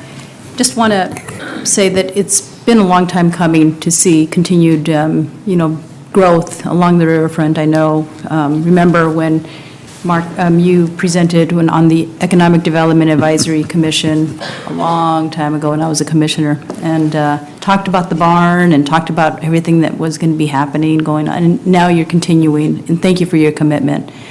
Really appreciate it, and your collaboration in working with the city and sticking to it. That partnership is what gets us ahead here in the city, what makes us all successful.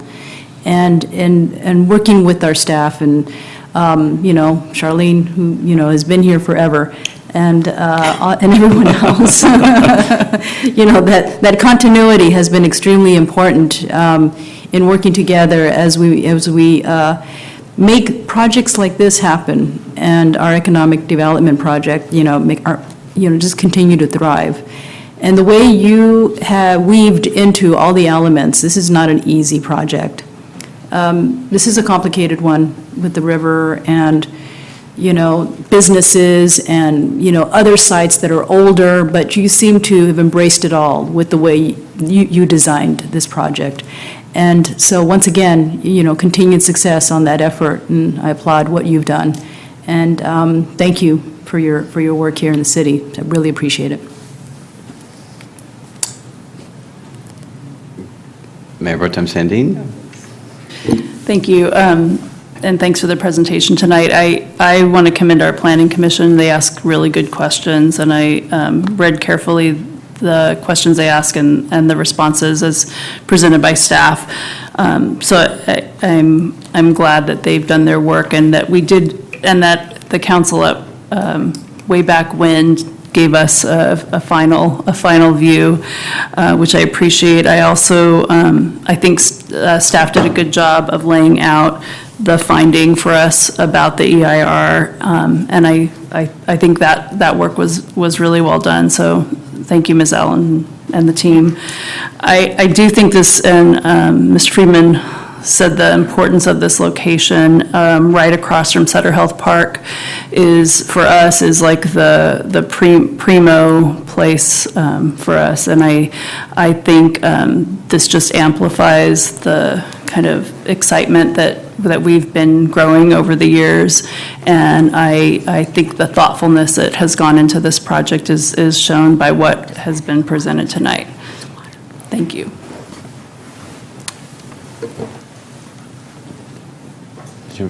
All right. When this project first was revealed, I think I saw a social media comment about why are you so excited about building luxury housing? And I am excited about building this project, the housing and the hotel. When the city incorporated in 1987, and we were one of the 3 poorest cities in the entire Sacramento region, the voters of the city voted to become a city largely to accomplish things just like this. They said, we want a place to shop, and buy underwear was the campaign. So we want a shop, we want water that we can see through, we want a police department we're proud of, and we want to use the riverfront. And we want the riverfront to be full of diverse, exciting, entertaining places. That's the prime motivator of why we became a city in the first place. And that was true across every income and every demographic in the city, and we were not a rich city at all. And when we did the Brighton Broderick community planning process and the strategic plan for that neighborhood, street level strategic planning process in the neighborhoods that had the most disinvestment and neglect during the time before we became a city, the top 3 things on that list, we were all expecting, well, maybe not all, but many people were expecting the list would be, more workforce development opportunities, other services. And what came back was, we want the riverfront developed. We said, but the riverfront's not in Bright. It's not in Bright. Because that's not the point. This is, we're a community. I want to go on the weekend, and I can't afford to go to Tahoe. I'm not rich. I can't spend the weekend in San Francisco. If I could just take my family to the riverfront that's right there, that's unusable, that would be the kind of community that I would be proud of. That's why a project that is, I think, sophisticated and elegant and aspirational is precisely what belongs here. I think we've been working really hard to create a city that is a portfolio of places. That is, that there's a little bit of everything here. And that little bit of everything does include sophisticated, elegant, and luxurious. Even for those of us that may not be able to or may not choose to use that, just like there's a gazillion other things in this city that some of us never use or never will, but somebody does. And it makes for a rich, diverse experience for all of the community. And we've been building projects like this in conjunction with the Rivermark project, the West Gateway Place project, so that we've actually built the affordable housing ahead of projects like this in order to maintain a diverse, income-diverse, equitable, mixed-income community. So this project fits so neatly within our aspirations as a community that we've had for a long time across every neighborhood of the city, but also is very practical in other ways. CalSTRS is one of the number one desires that CalSTRS, which is one of our largest employers and our most significant, the tallest skyscraper in Yolo County is right here in our waterfront. And one of their top needs is, look, we're one of the world's largest pension funds. We have folks coming from all over the world here.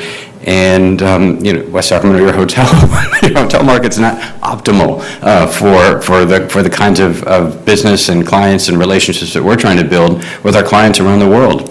And so they've been a very strong supporter of this project moving forward for precisely that reason. And all the folks that work in CalSTRS and the folks who work at Identity Coffees or a THC cafe down the street depend on that business. And so this hotel, in addition to being something spectacular and beautiful and all the things that my colleagues have said, is really essential to economic development that serves a broad swath of the community.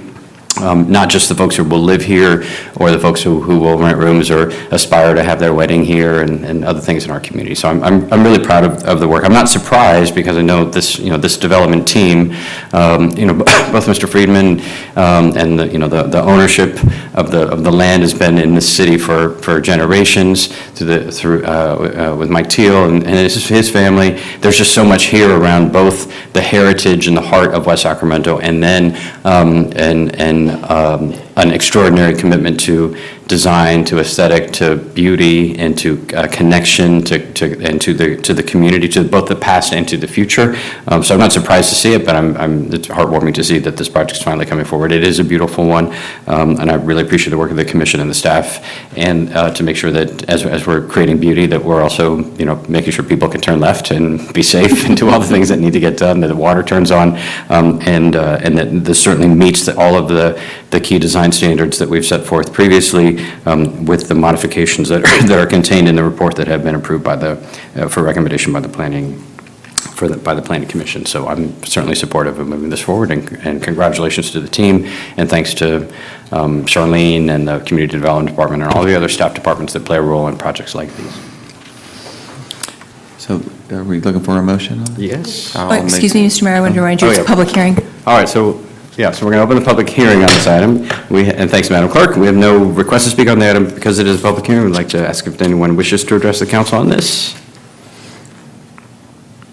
Seeing none, we'll close the public hearing and turn to the council. Mr. Ledesma. Yes, I'd like to make a motion to approve the recommended action. Second.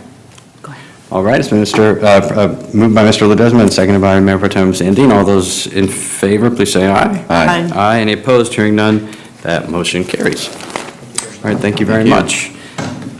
That brings us to item 23, which is a public hearing and report of Measure K revenue and disbursements.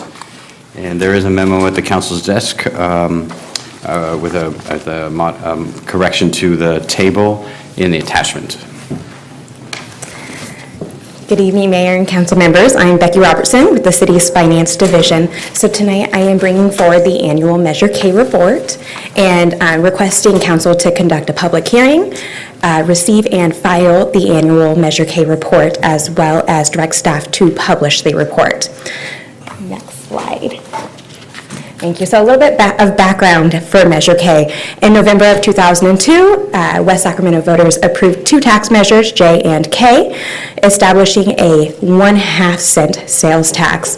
Now, Measure J was the advisory measure that described council's conceptual plan as to how the funds would be spent. Measure K actually implemented the sales tax measure. In February of 2003, Council approved Resolution 02-58, which established the Measure K spending plan in accordance with the advisory Measure J. This plan allotted a 1/4 cent to a base allocation for an indefinite period of time, as well as a 1/4 cent to a capital allocation for a period of 10 years. The capital allocation did expire in 2012, but was continued under Measure U and V until 2032. So in Resolution 02-58, the base allocation was broken out into 6 categories, and each of them was assigned a specific funding target percentage by council. These categories were broken up into water refuse, lighting and landscaping rate reduction, road maintenance and street sweeping, the expanded West Sacramento Library, enhancement of fire and police protection, extension of regional light rail to serve West Sacramento, and after-school programs, childcare, park safety, and enhancement of parks and recreation services. So next slide, please.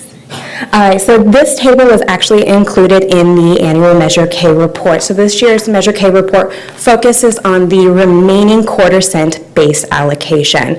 So this chart demonstrates where the percentage of expenditures for fiscal year 2018-19, as well as inception to date, to those target percentages that were established in Resolution 02-58.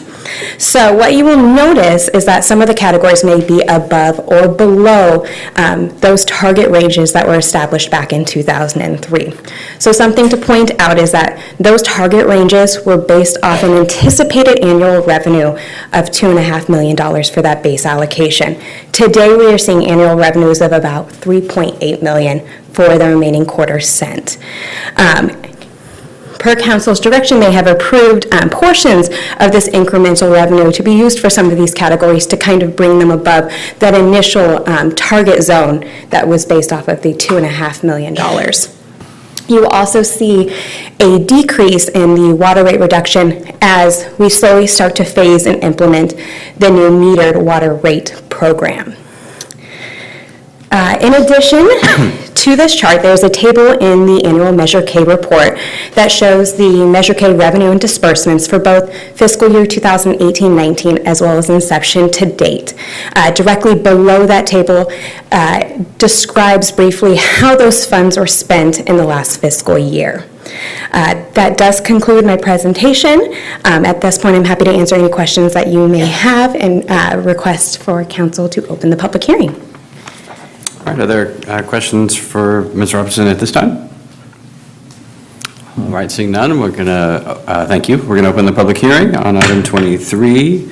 I don't have any requests to speak, but because this is a council designated public hearing, does anyone wish to address the council on this item? Seeing none, we'll close the public hearing. We'll turn it to the council for any further questions or comments. Mr. Christoph and I, former council member Christoph and I wrote Measure J and Measure K and the resolution that followed to implement it with these percentages, and this was the first time the voters in the city had approved any tax measure at all since our incorporation. And I mean, just to emphasize, the fundamental intent of this measure was to recognize that improvements in new areas of the city were possible because of development impact fees, made it possible for parks and other sort of community improvements to be occurring, but that there were no revenue sources because of Prop 13 and a variety of other state restrictions that were available to ever make any kind of improvements in existing neighborhoods and older parts of the city. And so at its core, Measure K and Measure J that provided the advisory guidance were intended to put a small amount of resources, but not trivial, into amenities and improvements that would serve the older parts of the city in particular, not exclusively, but in particular. And at the time, the library had very poor hours, and at the time we were still back in the original tiny library, and we just had an idea about the future of a light rail service and many of these other concepts. So we've talked about this allocation rubric a couple of times before in the council's budget process, and of course we have the opportunity to do that again in the future. But this report is intended. It was included in that resolution that we would have this annual report so that we would have complete transparency and daylight and be able to show the voters, even now, 17 years later, that we're still following the advisory guidance that they gave us to the T. So that's why this is an important report, so great job. Appreciate the details and the progress that we've made as a community as a result of these investments over the last almost 2 decades now. Mm-hmm. Thank you very much for the presentation. It's really does lay out where these dollars have gone and the categories that were envisioned nearly 2 decades ago. So I wasn't here yet, but it's good to know that we are living up to that. And it is the standard to which we hold ourselves now, either through Measure E, Measure N now, and even Measure G, which was advisory for as we brought dollars back from redevelopment. So thank you for the update. All right, so we need to direct for the publication of the report. Is it an action? I think I ask you this every year. Is this an action item? Directing staff to publish the report?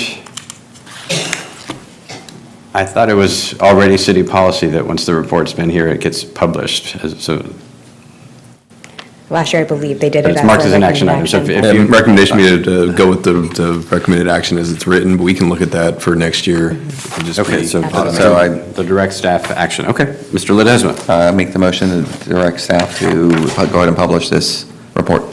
Second. All right, it's been moved by Mr. Ledesma, second by Ms. Guerrero. All those in favor, please say aye. Aye. Aye. Any opposed? Hearing none, that motion carries. Thank you. Thank you. All right, next is item 24, which is consideration of first reading of ordinance 20-1, amending chapter 9.30 of the municipal code relating to limitation to access to tobacco products. Ms. Jones.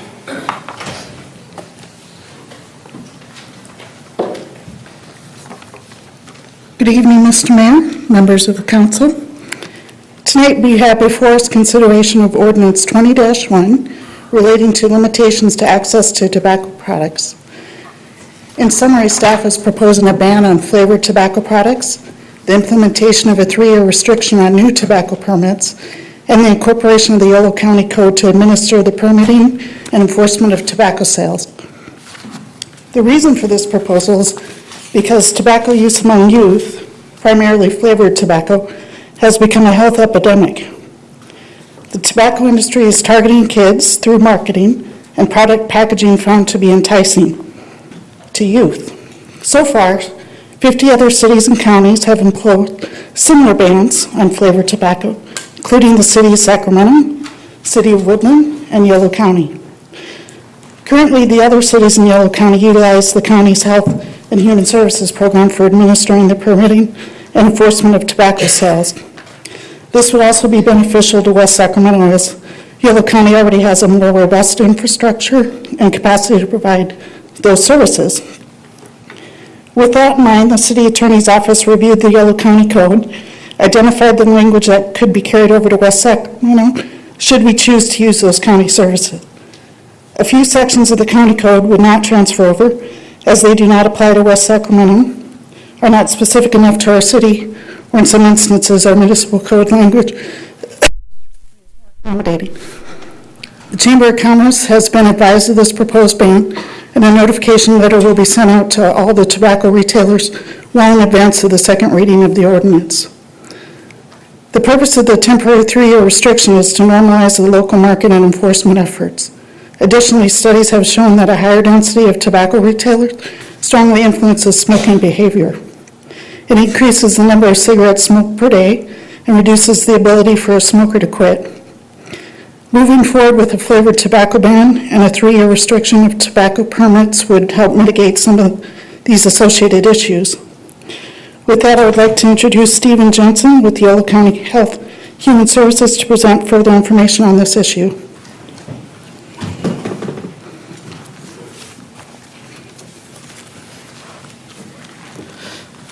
Good evening. Stephen Jensen, Health and Human Services Agency of Yolo County, and I am here with Carrie Halcomb, and we will do a brief presentation on the flavored tobacco issue. I will just be up here for 2 slides to briefly give a quick summary on tobacco retail license, or TRL. The county uses the word permitting, so sometimes I'll use licensing or permitting interchangeably. So could we pull up the first slide, please? The first slide is simply to remind the public and to remind your council the reason why we're here tonight. I feel that sometimes in my life I hear comments, I hear what people say, and we still, people still kind of brush off tobacco as, what's the big deal, it's just tobacco. So this first slide is to remind us that tobacco is still the leading cause of preventable death in the United States. It kills more people annually than car crashes, homicide, suicide, HIV, AIDS, alcohol use, and drug overdose combined. It is directly linked to the top 4 chronic diseases that Americans suffer from. Unfortunately, the industry does a great job at recruiting new users. At the rate that tobacco users die, they need to be replaced quickly. And so it has been a known fact for a long time that the industry targets youth in their marketing and are excellent strategists at convincing youth that tobacco use is a good decision. We know that if we can keep people from using nicotine to the age of 18, chances are they never will. The people in this room who are currently using or who have used, if you think back to when you first started, almost always you started when you were a teenager. Adults do not choose to start smoking. It's almost always a youth. And so flavored tobacco is definitely a youth issue. And it's very, very costly to the community in both death and financially. And the next slide, please, is simply just to, Dawn did a great job describing how the county is already structured, already set up at running a tobacco retail permit. We have our program. We have already agreed with the cities of Davis, Woodland, and Winters, and run the tobacco permit program for them. So if you choose, we would be able to run that permit program for West Sacramento also. And I was asked to make one quick clarification or emphasis on what a tobacco permit does. And first of all, it generates the fees because it requires an annual fee for the retailers to purchase, and it generates the fund. All of the money by law has to be spent on local enforcement. So the money is then used to conduct consistent enforcement activities in both decoy stings and in compliance checks. Prior to this, there was no license required to sell tobacco. It's very much like an alcohol license, where to sell alcohol, you have to have a permit. And the other thing that it does is it holds the tobacco retailer responsible and accountable for any illegal conduct that occurs. So mostly illegal sales of tobacco to minors. So we're able to actually send decoys in, this pays for that, and able to monitor who is selling and then provide consequences. This permit, our permit in the county does not rely on fines. We found that fines do not work. Retailers are happy to write a fine if they are caught selling tobacco or breaking any tobacco law. What this permit does is it revokes their license for a period of time. So a first offense is a 10-day revocation, meaning they are not able to sell tobacco for 10 days, and at the end of 10 days, they have to purchase another permit. That would now last for a year. A second violation within a 5-year period would be a 90-day revocation, and a third violation within a 5-year period would be a 1-year revocation. So that's how the tobacco permit program runs briefly in Yolo County, and the flavored tobacco aspect can easily be monitored within the structure of a tobacco permit program. And the rest of the time is for Carrie. Good evening, Mayor and City Council. Can you go to the next slide, please? Thank you. So flavored tobacco plays a key role in enticing new users. And how they do this is kind of showed in this photo. They use colorful packaging and also sweet flavors. The flavors are also known to mask the harsh taste of tobacco. So as we know, tobacco is not the best tasting product out there. So what they do is they add flavor to it, and it allows the user to kind of take a deeper inhale and get that nicotine fix that they need. There's also studies that show that flavored tobacco products are known to be the starter products to get people hooked on flavored tobacco. Next slide. So currently, there's over 15,000 flavors on the market. As you can see in this picture, sorry, it's a little small. Some of the photos or some of the products that are there are a vanilla wafer called Vape Vanilla. There's also a juice box that is mimicking apple juice that is flavored tobacco. There's also hot sauce, which is very surprising. There's also a huge... So 81% of youth smokers started with a flavored tobacco product. And when asked, 2/3 of those kids that were asked or surveyed, they said because it comes in flavors that they like. Also, some e-cigarettes contain as much nicotine as 1 to 2 packs of cigarettes. Juul, which I'm sure you guys have all heard about, a single pod contains 41.3 milligrams of nicotine, which equals the same amount of nicotine the body can take from smoking up to 1.5 to 2 packs of cigarettes.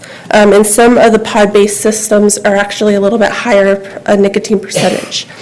Also, we know that nicotine is hard on our youth as their brains are still developing and they're very sensitive, and it also leads prone to addiction. Next slide, thank you. So this photo here, I just put it out just to kind of show a little bit more of the variety of flavors.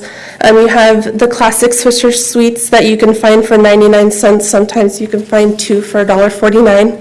And they come in a wide variety of flavors. On the picture, we have strawberry, blueberry, grape. There's also, in the background, those are liquid vape juices that you can put in products. There's one called Vape Made, kind of off of the whole Minute Maid juice. We have Fruity Tooty and Sour Gummy Worms, so it's just to show, a little bit more of the flavors. Next slide. So this graph, it shows an amazing job of what California has done for the cigarette smoking rate for youth. So as you can see, back in 2002, California was at 16%, and in 2018, we got it down to 2%. That's 2% of youth smoking traditional cigarettes. However, in 2018, the overall tobacco use rate for California for youth jumped to 12.7%, and that is a huge spike, primarily because of flavored tobacco and e-cigarettes. Next slide. So the big epidemic that we've seen, in 1 year time from 2017 to 2018, we saw an increase of over 1.5 million youth nationally use these products. And when you break down the 1.5 million, that's 78% an increase in high school students and 48% increase in middle school students. So, in 2018, there was a study that showed, in which this graphic entails, is that for every one smoker that switches from cigarettes to vaping, 81 teens start using. And we hear a lot that, vaping and these types of products are used as cessation, but they are not known from the FDA to actually use that as a method. So you do see that big number of teens starting by using these products. And then last slide. So lastly, we do have some local data, which we do have some students in the room that were a part of this. We do have a coalition on River City High School campus, and we've been there for many years. So last year, they asked me if we could do a survey on campus, and I said, sure. So these are just some of the data that we found. 58% of the students that were surveyed reported that they see vaping or tobacco use on campus. And then also of those students that were surveyed, 70% of them agreed that cigarettes should be banned in non-smoking places such as schools, malls, and restaurants. And as you can see by these results, youth flavored tobacco use is not just nationally, but it's also right here in our community. And so with that, that was my last slide, so thank you so much. If there's any questions, I will feel free to answer them. All right, are there questions this time? Councilmember Orozco, this is before us, in part because of your request. Did you want to make any opening comments or remarks, or do you? Okay. All right, if there are no further questions or comments at this time, then we're going to proceed to the public testimony. We have quite a bit. It's your first time here. I do strictly cut us off at 3 minutes. No matter how funny the story is or how heart-wrenching, the same rules apply to everyone. So, the first, though, is the president of the Board of Trustees of the Washington Unified School District, Trustee Jackie Watt. Thanks for joining us. Awkward to be on this side, actually. So, thank you, Mayor Cabalden and members of the City Council. Thank you for City Councilwoman Orozco for bringing this forward. We actually subsequently are passing a resolution to actually request you to actually pass this ordinance tomorrow in the same position that you'll be in. I think that what I wanted to share today is actually the data that we actually surveyed our students every even numbered year in 7th, 9th, and 11th graders. So for reference, we've done a really good job with the Tobacco Use Prevention and Education Act, funded through Prop 10, to reduce the numbers of smoking, as our colleagues spoke about earlier. What we have noticed with flavored tobaccos and vaping, there's been an increase in use of tobacco. And in use of e-cigarettes, 6% of our 7th graders are using e-cigarettes, 20% of our 9th graders, and close to 30% of our 11th graders. That's a significant numbers, and this is your own backyard, West Sacramento. They are 6 times as likely to use on school campus, and 4 times as likely, because of the exposure, become active users, based on the data that we've seen. So we strongly urge you to pass this ordinance to ensure that we have a healthy West Sacramento, right? So we can have those jump bikes and those scooters and all of those and enjoy the waterfront. But I think what was most compelling for us is that our student senate asked to meet with myself and Clerk Jackson, requesting that we do something about the tobacco use and vaping issues on our campuses. A lot of the students who were there, who are our student leaders, noticed that every single bathroom during the middle of passing period was often filled with at least a couple of students actually vaping, and it's hard to catch because vaping smoke dissipates so quickly. So anything that you can do to actually reduce the use of tobacco use among our young people and create longevity in West Sacramento, we would greatly appreciate. So you have our full endorsement of this ordinance. I know it's only a first read, but thank you for bringing this forward. Thank you for joining us tonight. Right. Samarjit Mali?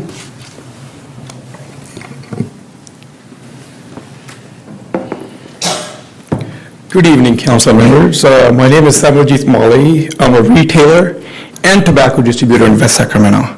I'm also a board member, APC organization for retailers in California, and speaking on behalf of many other retailers today.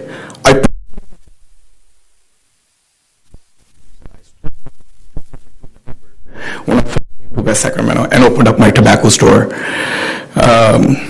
Flavor ban. We are very well.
Thank you. Erica Costa?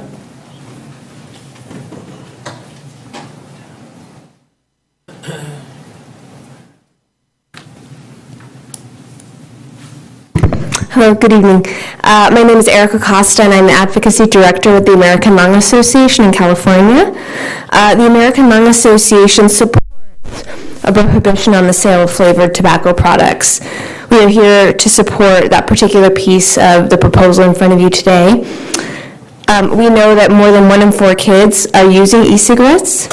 We also know that 81% of youth, as one of the previous speakers said, begin with a flavored product, and that this does include mint and menthol, and we are strongly opposed.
Thank you. Kavinder Chakara?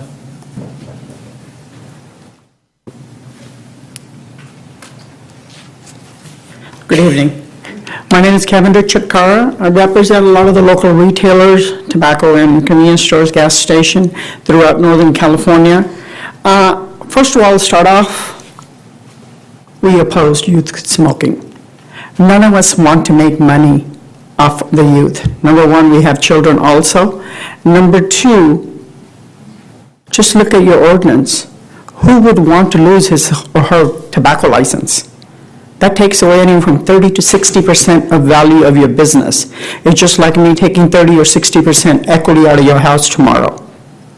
So none of us want to sell tobacco to the youth. One of the other point they had pointed out earlier, it's like ABC license.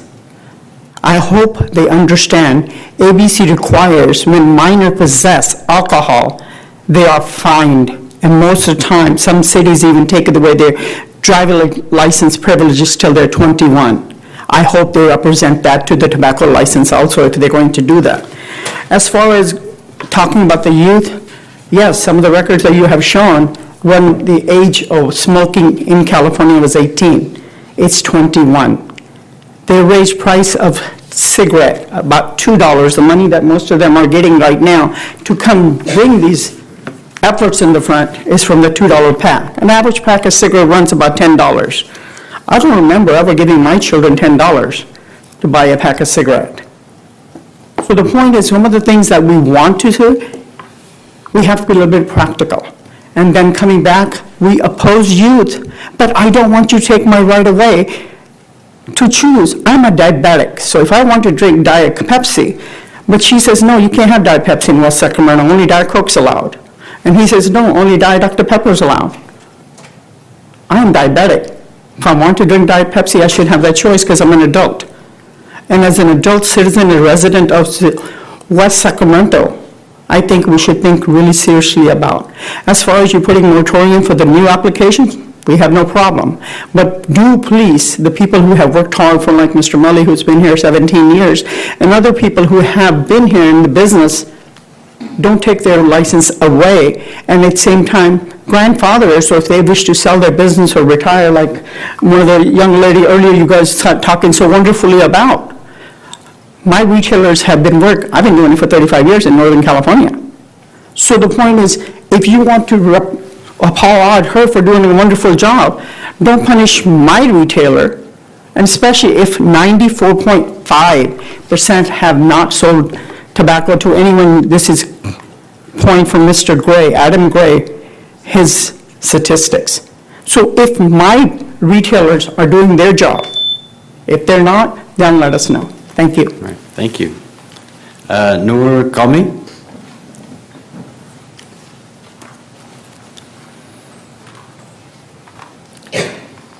Respected Mayor, dear council members, a very good evening to all of you. My name is Noor and I'm a local retailer in West Sacramento. I think all of us in the room can agree on one thing, that none of us want any of the youths to be engaging in smoking or vaping. I think we can all agree to that. I feel banning flavors won't solve this growing problem we have currently. Banning flavors will create black market, and this will be a public hazard. Flavors are proven to help adult users quit combustible cigarettes, which, mind you, kill about 480,000 people a year. Again, by banning flavors, you're going to push adult users to go back to smoking cigarettes, which kill 480,000 people every year.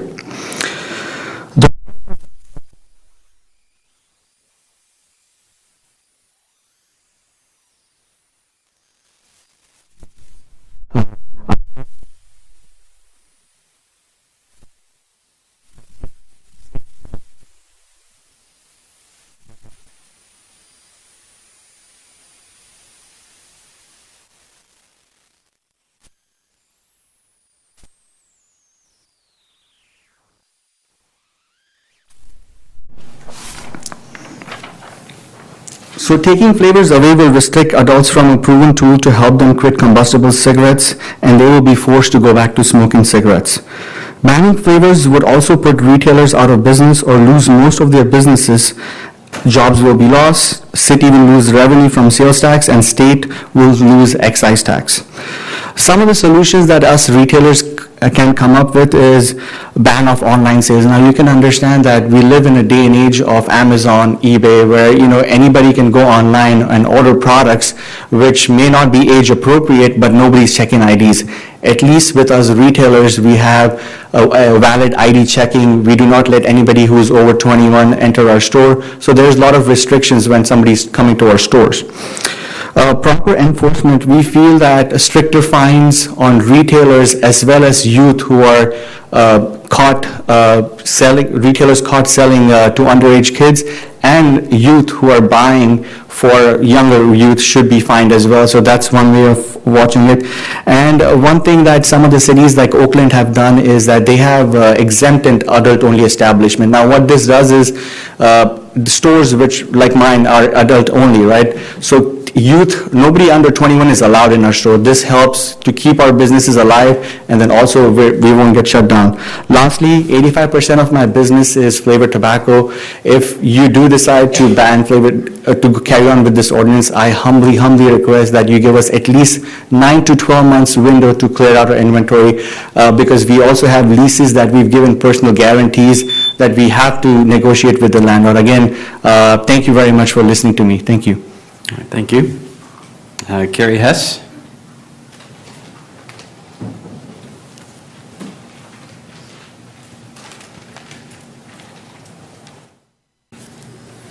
Good evening.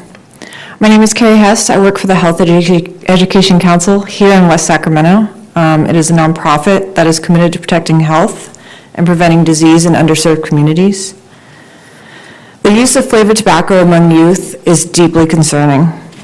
Nicotine is one of the most toxic poisons that you can put into the body.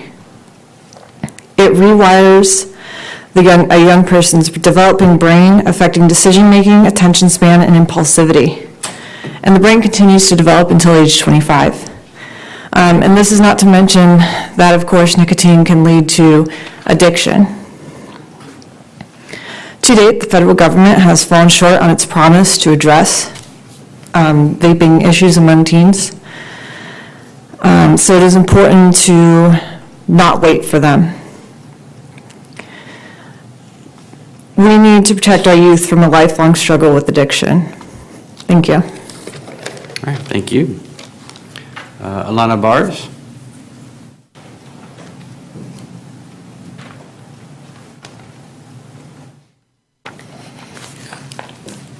Good evening, Mayor, council members. Thank you for this opportunity to discuss the serious dangers of flavored tobacco products. My name is Dr. Alana Bears. I'm a practicing pediatrician as well as a preventive medicine resident with the California Department of Public Health.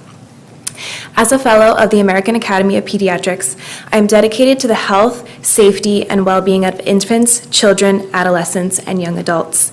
Flavored tobacco products pose a clear and serious threat to the well-being of young people, and it is a public health emergency. The developing brains of children and adolescents, which continues until about the age of 25, are particularly vulnerable to the development of nicotine dependence due to its highly addictive nature. And nicotine also negatively impacts learning, memory, and attention, all of which are important for thriving in school.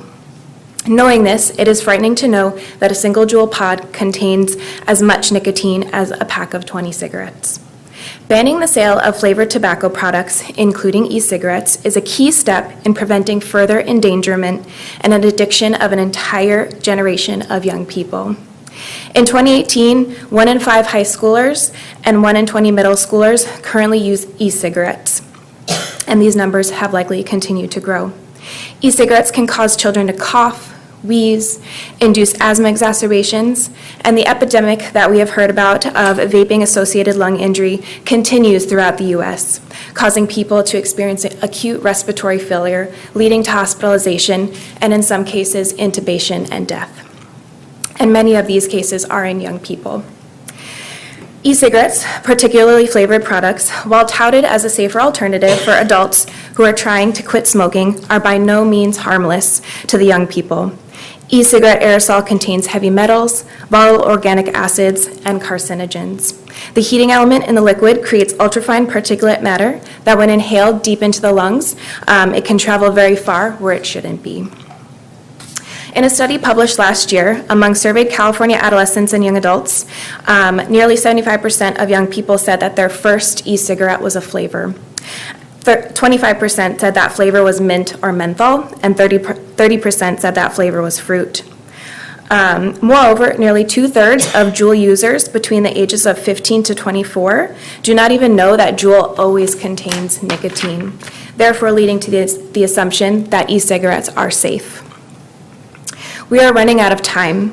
The health of our kids is at stake, and we owe it to them to take a proactive approach in ensuring that their futures are free from an addiction to tobacco, and nicotine.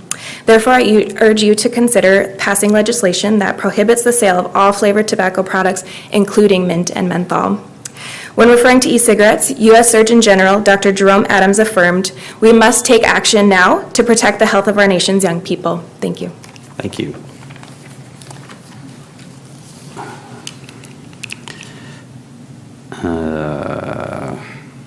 I'm sure it's simpler than I'm thinking. Talia Laster, or, oh. I knew it was me. Good evening. My name is Twyla Laster. I am the project director for Saving Our Legacy African Americans for Smoke-Free Safe Places, also known as the SOUL Project.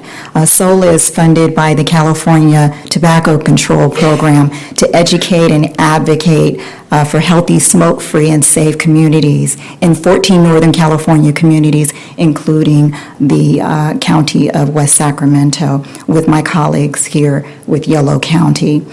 Tobacco and vape companies have evaded the FDA on the ban for flavor cigarettes by adding tobacco and vape companies actually have evaded the FDA rules by adding flavor cigarettes, flavors to little cigars, blunt wrappers, and vapes with mint, candy, fruit, and alcohol flavors, as you have seen. In the absence of the FDA's action at the national level, 50 jurisdictions throughout the state of California have actually chose to adopt ordinances that restrict the sale of flavored products and include provisions such as prohibiting discounting and regulating minimum pack sizes to at least 10, because kids, as you saw in the photos that were shown, can use $1 or $2 in order to get 3 or 4 at a time. These restrictions, including prohibiting the sale of menthol and flavored tobacco, actually address predatory marketing by the tobacco and vape companies and discourage youth from buying these products. So the marketing of menthol and flavored tobacco products towards kids and those living at or below poverty level in communities of color is not only a public health issue, it's also a social injustice and racial injustice issue. So, for example, African Americans and other vulnerable populations are aggressively targeted by these industries, and for tobacco and vape companies to replace the 3,000 smokers per day, they target kids in marginalized communities. The CDC, Center for Disease Control, actually reported that there are 1,479 cases of disease, mysterious lung diseases, such as the doctor referred to, over just the past 6 months. There are 49 cases that have died, folks that have died from this epidemic, and there's 7 cases here, particularly in the state of California. The vast majority of these cases, 80% of them, involve e-cigarette users younger than 35 years of age, and 15% of them are actually younger than the age of 18. So I thank you for your consideration in protecting the residents here in West Sacramento, and the SOUL Project, as well as our colleagues here with Yolo County, are available to answer any additional questions that you have. Thank you. Thank you. Amelia Jose?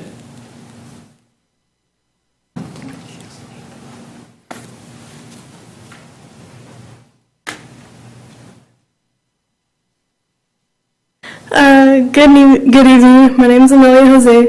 I'm a junior at River City High School, and I'm here in support of the ban to stop the sale of flavored tobacco products. A new nicotine product called a Puff Bar, which comes in a variety of flavors, has recently come to my high school, and a lot of kids have become addicted to it. A lot of my classmates, even some of my friends, have started smoking this because of the different types of flavors they come in. They started ditching class just to get high, and also they will smoke in class and teachers won't find out. And many do smoke in the bathrooms, and our bathrooms have become closed because of this. And I would just very much appreciate if you consider the ban of products like this to help stop people like my friends and fellow classmates from becoming addicted. Thank you. Thank you. Maria Adil?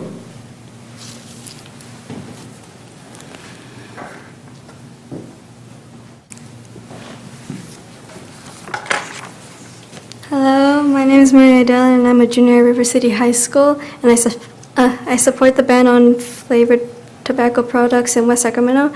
I'm here to voice my concern about children and teenagers who are underage obtaining these products from outside sources. I think banning flavored products will hold young people back from using tobacco and from becoming addicted. About 80% of youth who use tobacco started with flavored products, so I think this ban helps tremendously. I personally want to ban these products because of the secondhand smoke I receive at school from my peers. There would occasionally be times in class where people would secretly vape and teachers would not notice. The most recent being last Monday. I have friends at school and a brother who will be attending next year, and I do not want them to inhale these vapors that potentially threaten them. I hope that you understand and support my stance. Thank you. Thank you. Nayeli Flores?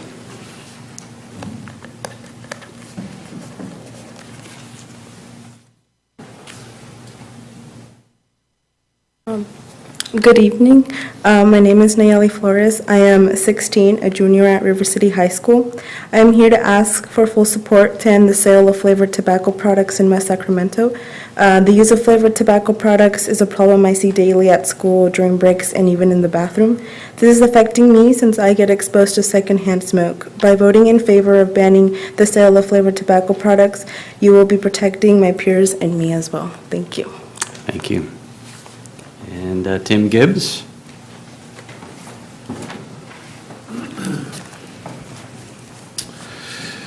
Good evening, Mr. Mayor and members of the West Sacramento City Council.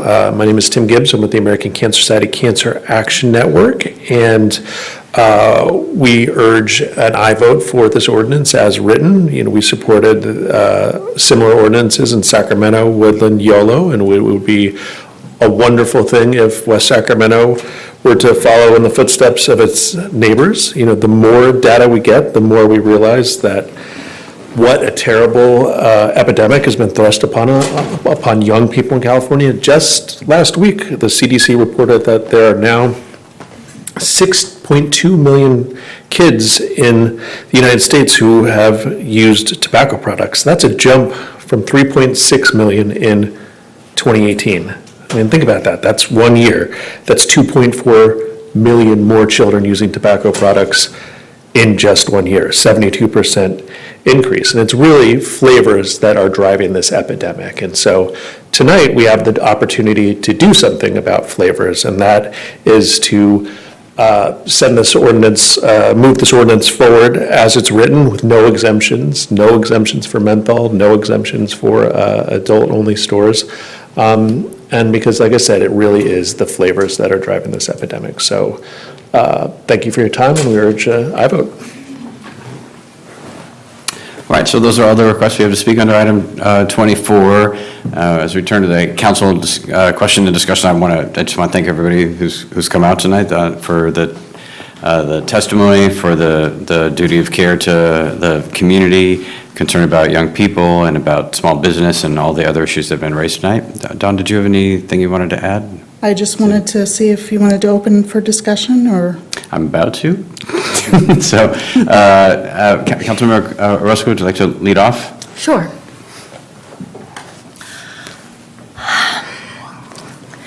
This matter is one that's quite personal to me.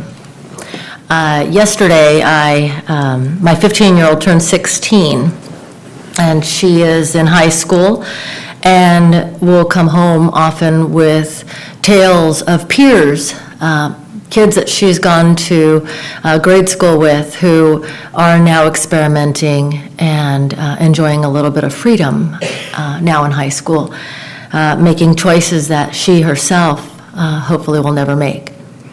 As a prosecutor, the law, criminal law, treats almost all young people under the age of 18 differently than they do adults, largely because they're not expected to be of a competent status, competent as an adult in making choices. Therefore, they are dealt with differently in the criminal justice system.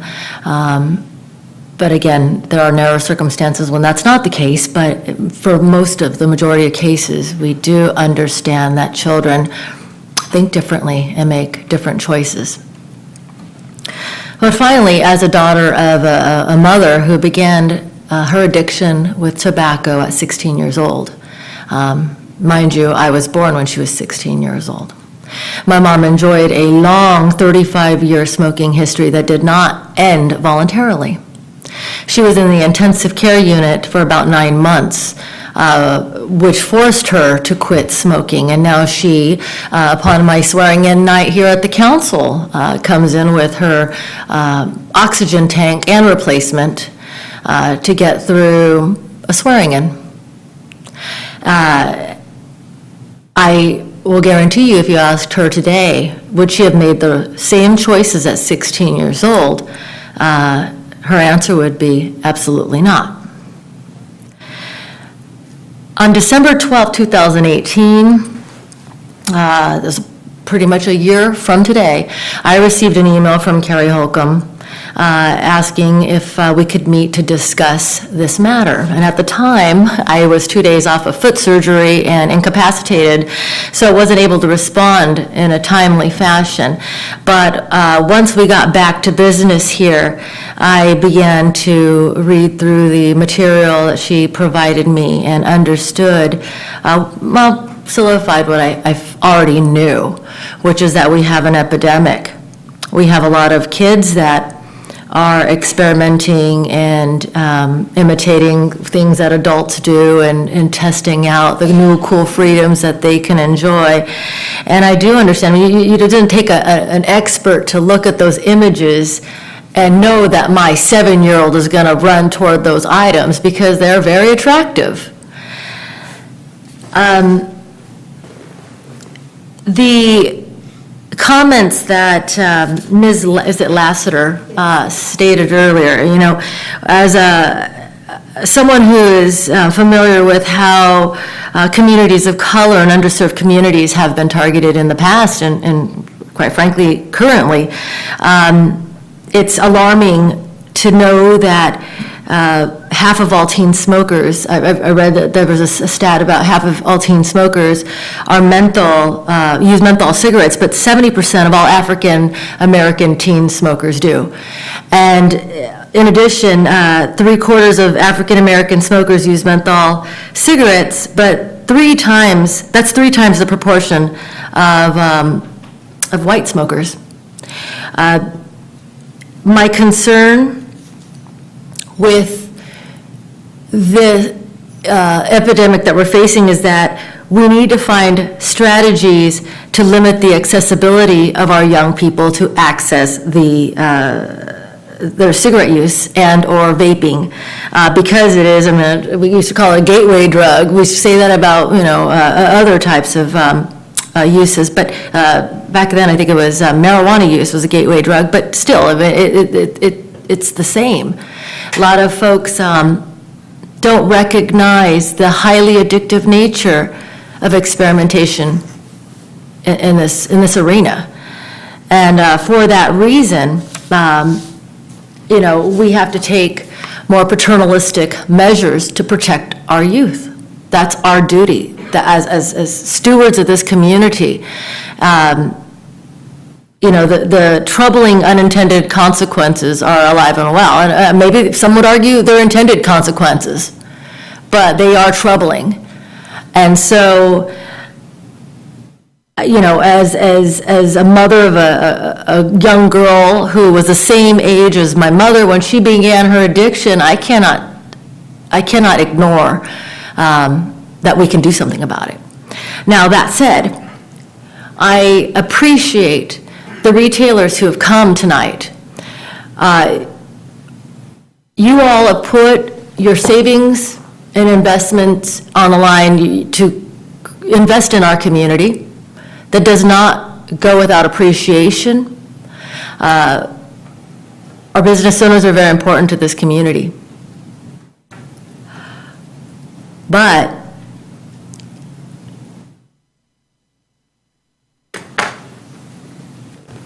there have to be choices that are made that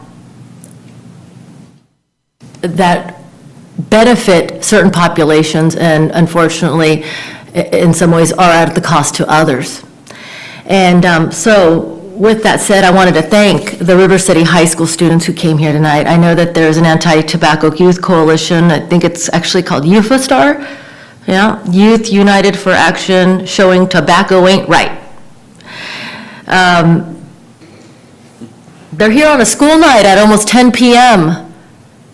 showing their advocacy skills, and that's important. That speaks loud and clear. I'm grateful again that I have the opportunity to sit up here and show some respect for not only the business owners, but also the people who've come, who've spoken from their heart to protect the health and future of our youth.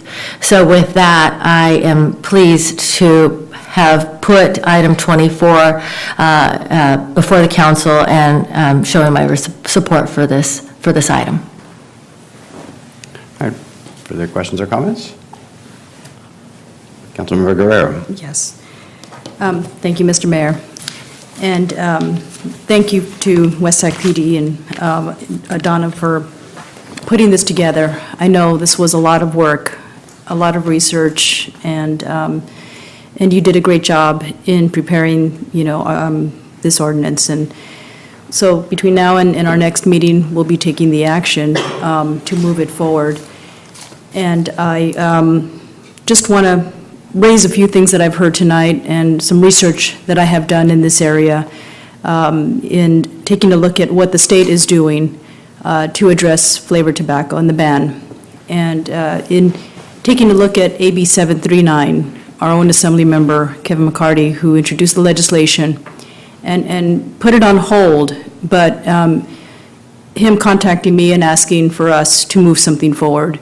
And so allowing me the opportunity to reach out to Sacramento City to see what they did and to see what they experienced with their business owners, as I've heard today, gave me a lot of opportunity to think about the impact to businesses, but also look a little closer at the impact to our youth, and also asking youth that I interact with and provide, treatment to on what their experience is and the peer pressure.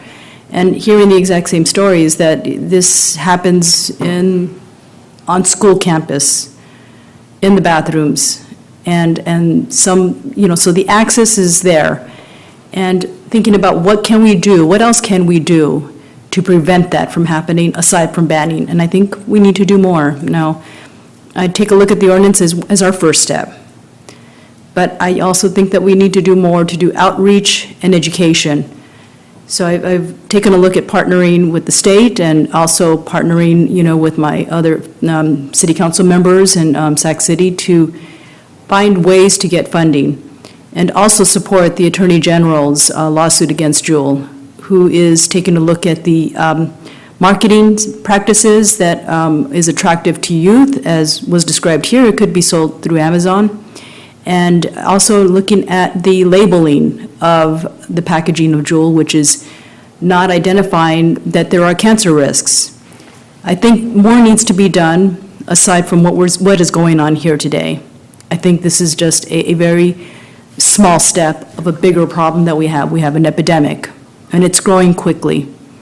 And I see letters here of it's going to allow other users to use cigarettes, and, because they don't have access to it. Well, then that speaks to the sales of other products which could be sold in our business owner stores. So there'll probably be an increase in sales of other tobacco products. So there's something that I see as a way to, buffer that, but not in a way that I think was described here. If there's a significant share of sales and flavored tobacco, that there's not going to be a way. I'm very supportive of the ban, and there's not going to be a way for me to provide exceptions. I think this is important. I'm a social worker, and I've seen what addiction has done to people's lives, and the exposure this is having on children, and even those who, my friends who are adults, and I caution that using this is very harmful to their health, and they admit that they know it is. So I encourage people not to smoke, but I think we need to do more. And seeing that the Attorney General did recently allocate $30 million statewide for educational opportunities, and unfortunately, Yolo County was not one of the recipients, but looking at future grant opportunities, if we can partner together with the school districts and with the county to apply for the grant, and seeing what we can do as a city council to provide that support, so that we can do more education and outreach in future grant opportunities. And also partnering, as LA County did, with the Attorney General on the lawsuit for the marketing and the packaging of Juul products for the flavored tobacco. Seeing what we could do to continue to decrease these efforts that are being fraudulently displayed to consumers. Appreciate all your work again. Thank you. Councilmember Ledesma. Thank you. Thanks to everybody for coming out tonight. I know it's late night, as the mayor said. It's been a while since we met, so lots of topics, and I know this one has certainly been raised as the issue that many of you stayed for. So thank you for your patience and your perseverance in going through this. This is one of those issues that I appreciate Councilmember Orozco bringing this forward. I have a teenage daughter and have seen firsthand, not from her, thank goodness, but the vaping and that trend certainly come around that age group, and it's something that has been a concern as a parent. I'm approaching this from that lens, knowing that's there, and I feel for the youth, and I appreciate the youth that were here from the high school advocating on their own behalf. And I'm glad Jackie's here. Thank you for coming out and advocating on their behalf as well. But I'm approaching this really a little bit differently in that because I know a group of small business owners are here, and they're advocating for their livelihood. And I don't take the city, at least from our at least while I've been here, we haven't been too much in the business of regulating health issues. In my 8-9 years, we haven't. I don't think we banned anything of this sort. And for me personally, I take that responsibility very seriously about what is our business in the city in our role of really regulated industry. That's kind of the ask here and what's been brought before us. And I've been trying to understand sort of the relationship with cities, and I was perusing in front of me on the computer the number of cities that got ahead of us. And I know many folks have said that that's what they've done. The state is looking at it. The county is looking at it. But this is our city, and this is an important thing that we make a statement for. But in thinking about this coming forward, I was really kind of struck by, because in my own world, I'm used to being regulated, as in the private industry, and I'm careful not to demonize at least every industry that's associated with any problem. But I want to be clear: there's a problem, and I think that's. In contemplating this issue, it is very hard not to see that there is a problem, and that the tobacco industry and the people of companies that are taking the opportunity to package and to market these products have a particular goal of gaining users, right? That's what they are doing. They're making it attractive to gain users, and those users, in this case, are young people. That's a problem. So as I sit and I listen to Councilmember Orozco very clearly, because I respect her background as a district attorney and what she faces, and she can come from a place that's different than I am. I listen to that very closely. I respect that. I also want to be clear that as a community member and a representative, I've come to terms with this by the mere fact that is we are a front line for that first line of defense. As other entities, there's all sorts of ways to regulate industry, and the licenses that are there, the folks that enforce those licenses, labeling rules that are set at the state level or the federal level, they're all in the works. And lots of cities are asking us, why are cities taking this action? And it's really because we are the front line as a council. We're close. We're here in our communities where we're actually seeing youth take this up.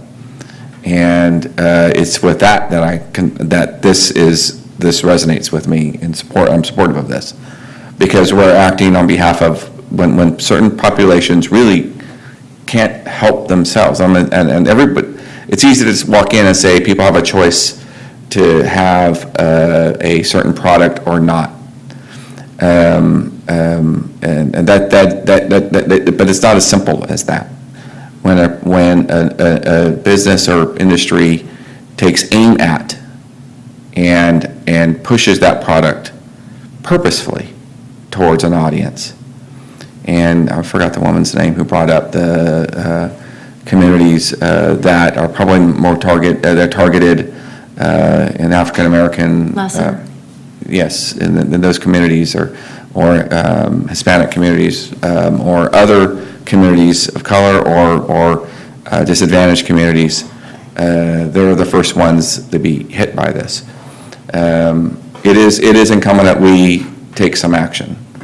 And while the industry catches up, that's been known to happen before, and more so in this area than a lot of others. Banning smoking for secondhand smoke in areas was something that locals took up before.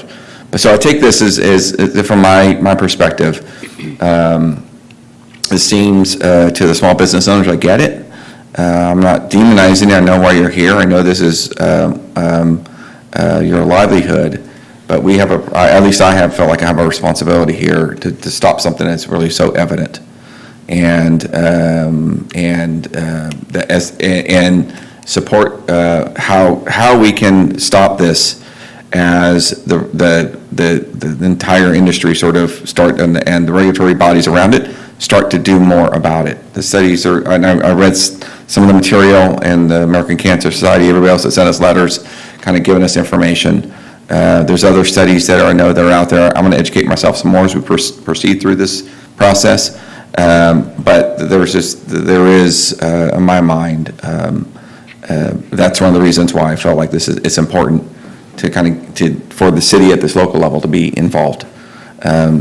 We are representing the youth here that are advocating for themselves, parents who are probably struggling to figure out why make it so accessible. And everybody down the line. They count on us to be that first line of defense to really stop the damage where it goes too much more.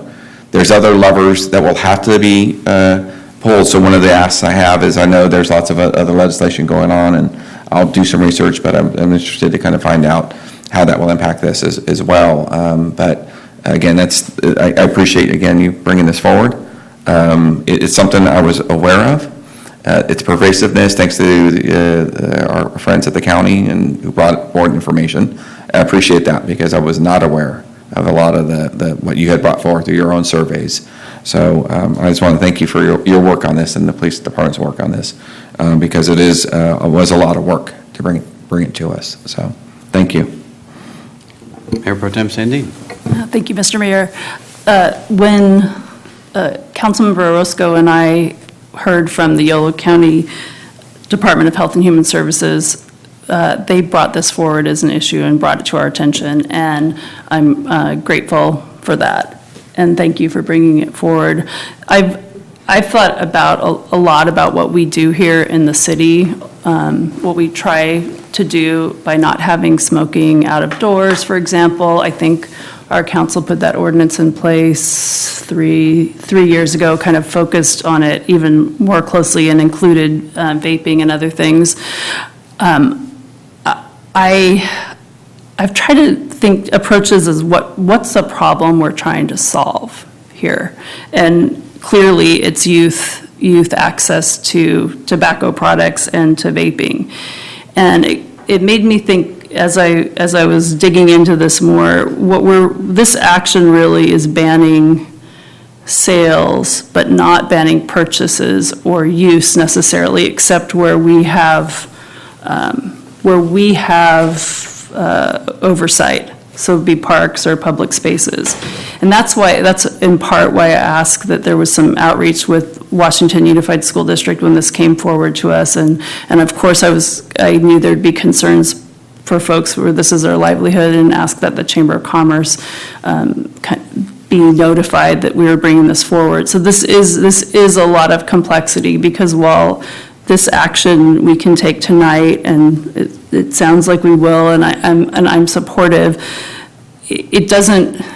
we may be disappointed, because I'm not sure that simply banning sales will ban access or ban the ability to purchase, which is online, or use unless there's other positions that we can support or encourage. For example, at our colleagues at Washington Unified School District, that they're actually implementing something that actually will help us stop as well, that we have that partnership. So that's I'd love for this to be more of a conversation than all of us just making pronouncements, because I feel like this is just a little more complex than simply taking this action, although this action is one step forward, but it's not. You can go on to vape, I think it's called Vape Mail, and you can buy anything right now. So I just want to make sure that the action that we think we're taking is what we expect an outcome to be. So I know that we have a responsibility to the youth and to the community, and I understand this.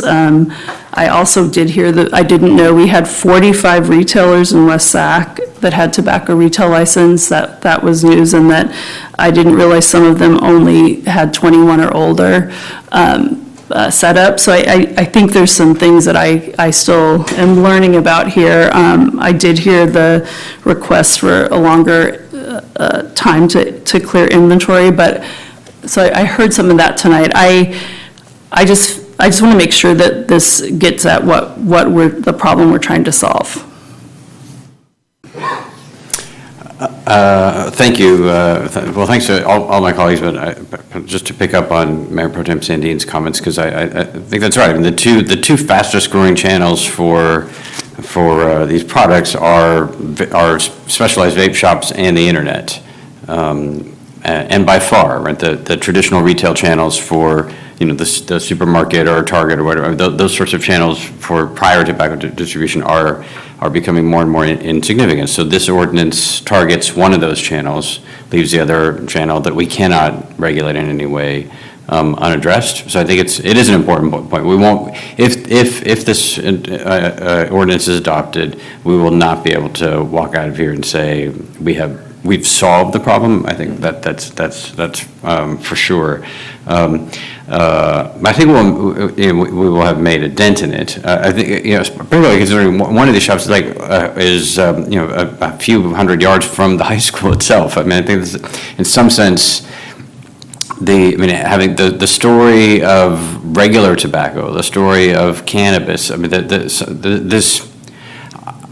Let me go back. I mean, given my own background, I am very sensitive about government telling people what they can and cannot do with their bodies, with their hearts, or with their money, buying products. And particularly cities. We're a collective that is principally about safety and public service, and we have public services and water and sewer and that sort of thing. We are not the moral judges of our residents at the city government level. And that's been a tradition in our community for a very long time. In fact, we were this was one of the last cities in the county to take any action on the outdoor consumption of tobacco, or even on the indoor ban. when I first came on the council, I thought this was a no-brainer. Of course, we should implement the state authorization to ban smoking inside a restaurant, and the council was not interested. I think 4-1, if I remember correctly. So there's a long story to the heritage and the culture of this place that I think deserves respect. As well. So when this came forward on the agenda, I was definitely open to it because of all the reasons that have been outlined, but also I had questions, and you've just raised some of them, and some of them come up this evening, and then I've obviously researched on my own as well, trying to understand the consequences with respect to smoking cessation. And we saw some of the data here. I've looked at a lot of it, and it's certainly mixed in the scientific literature around whether or not for adults vaping is an effective cessation strategy in terms of total harm, in total risk to health or not, but also that flavored products are more likely to not result in real cessation. They may result in a shift from combustible tobacco to vaping, but they're the least likely to result in the end of nicotine usage altogether. Whereas non-flavored vaping can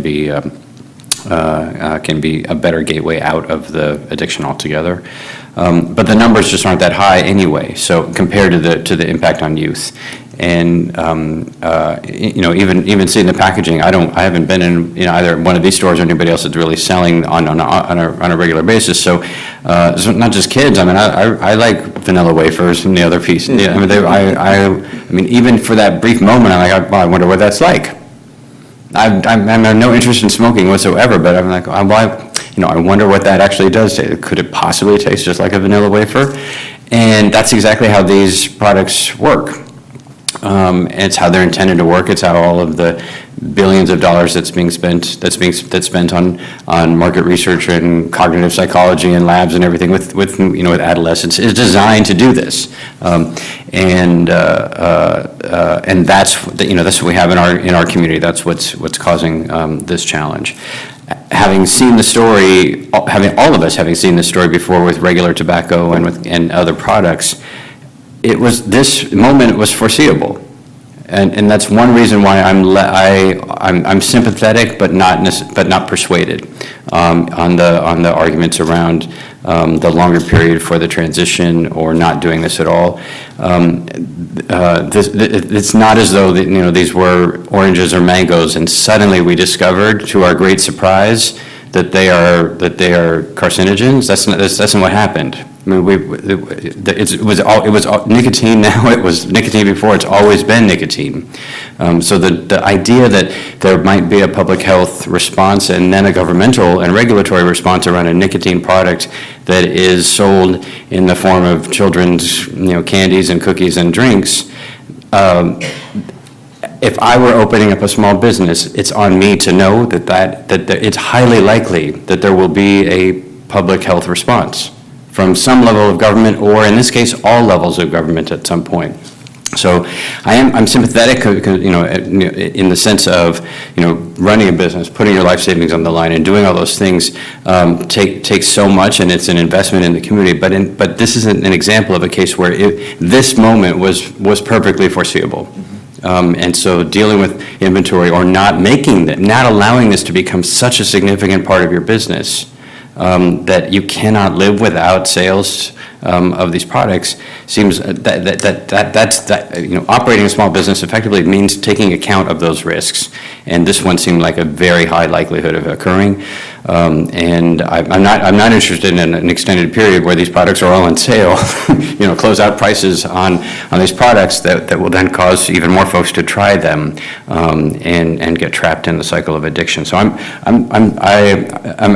really appreciate it, because I think a lot of these issues I've been struggling and thinking through the science, the regulation, the incentives, the market, the small business climate, and all of those.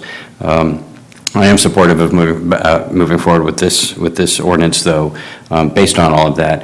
But I think it's a really important point that we remember that we are not all powerful.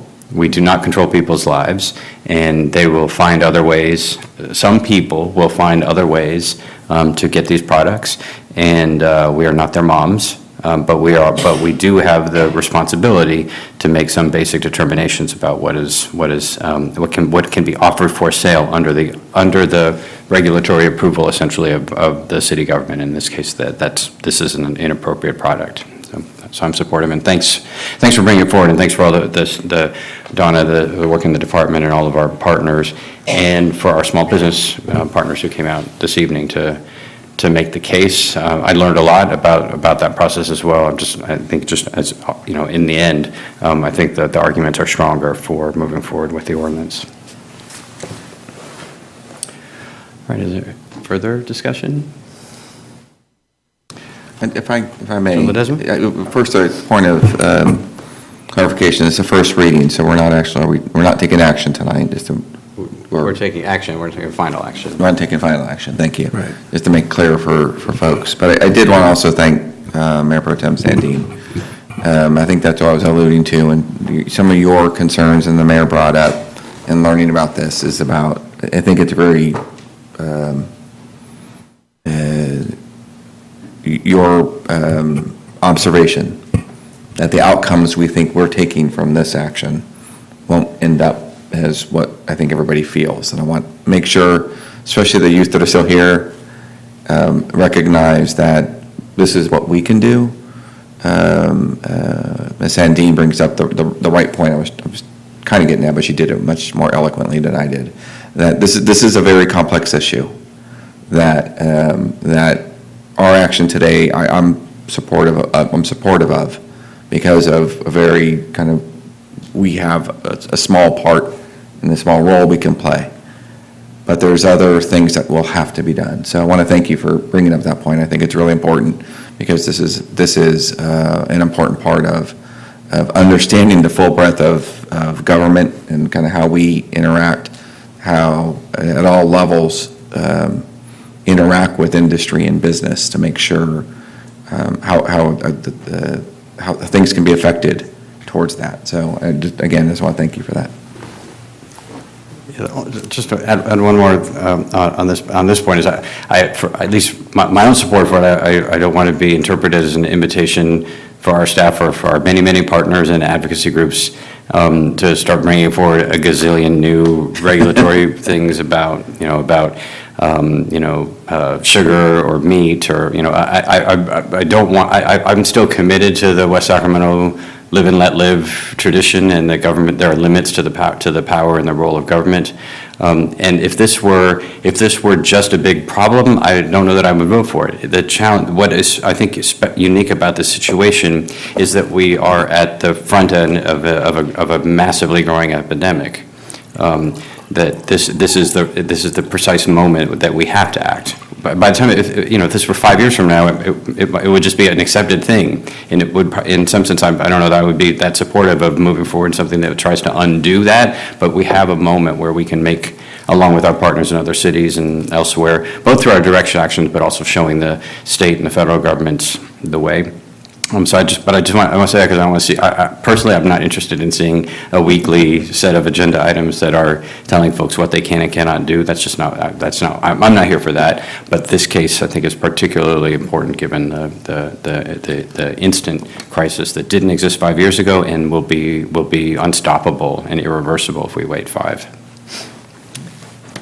And I appreciate those comments as well. I mean, I don't think that there's any magic pill to any variety of the complex problems that we have to address here as a council, and I appreciate that and those perspectives.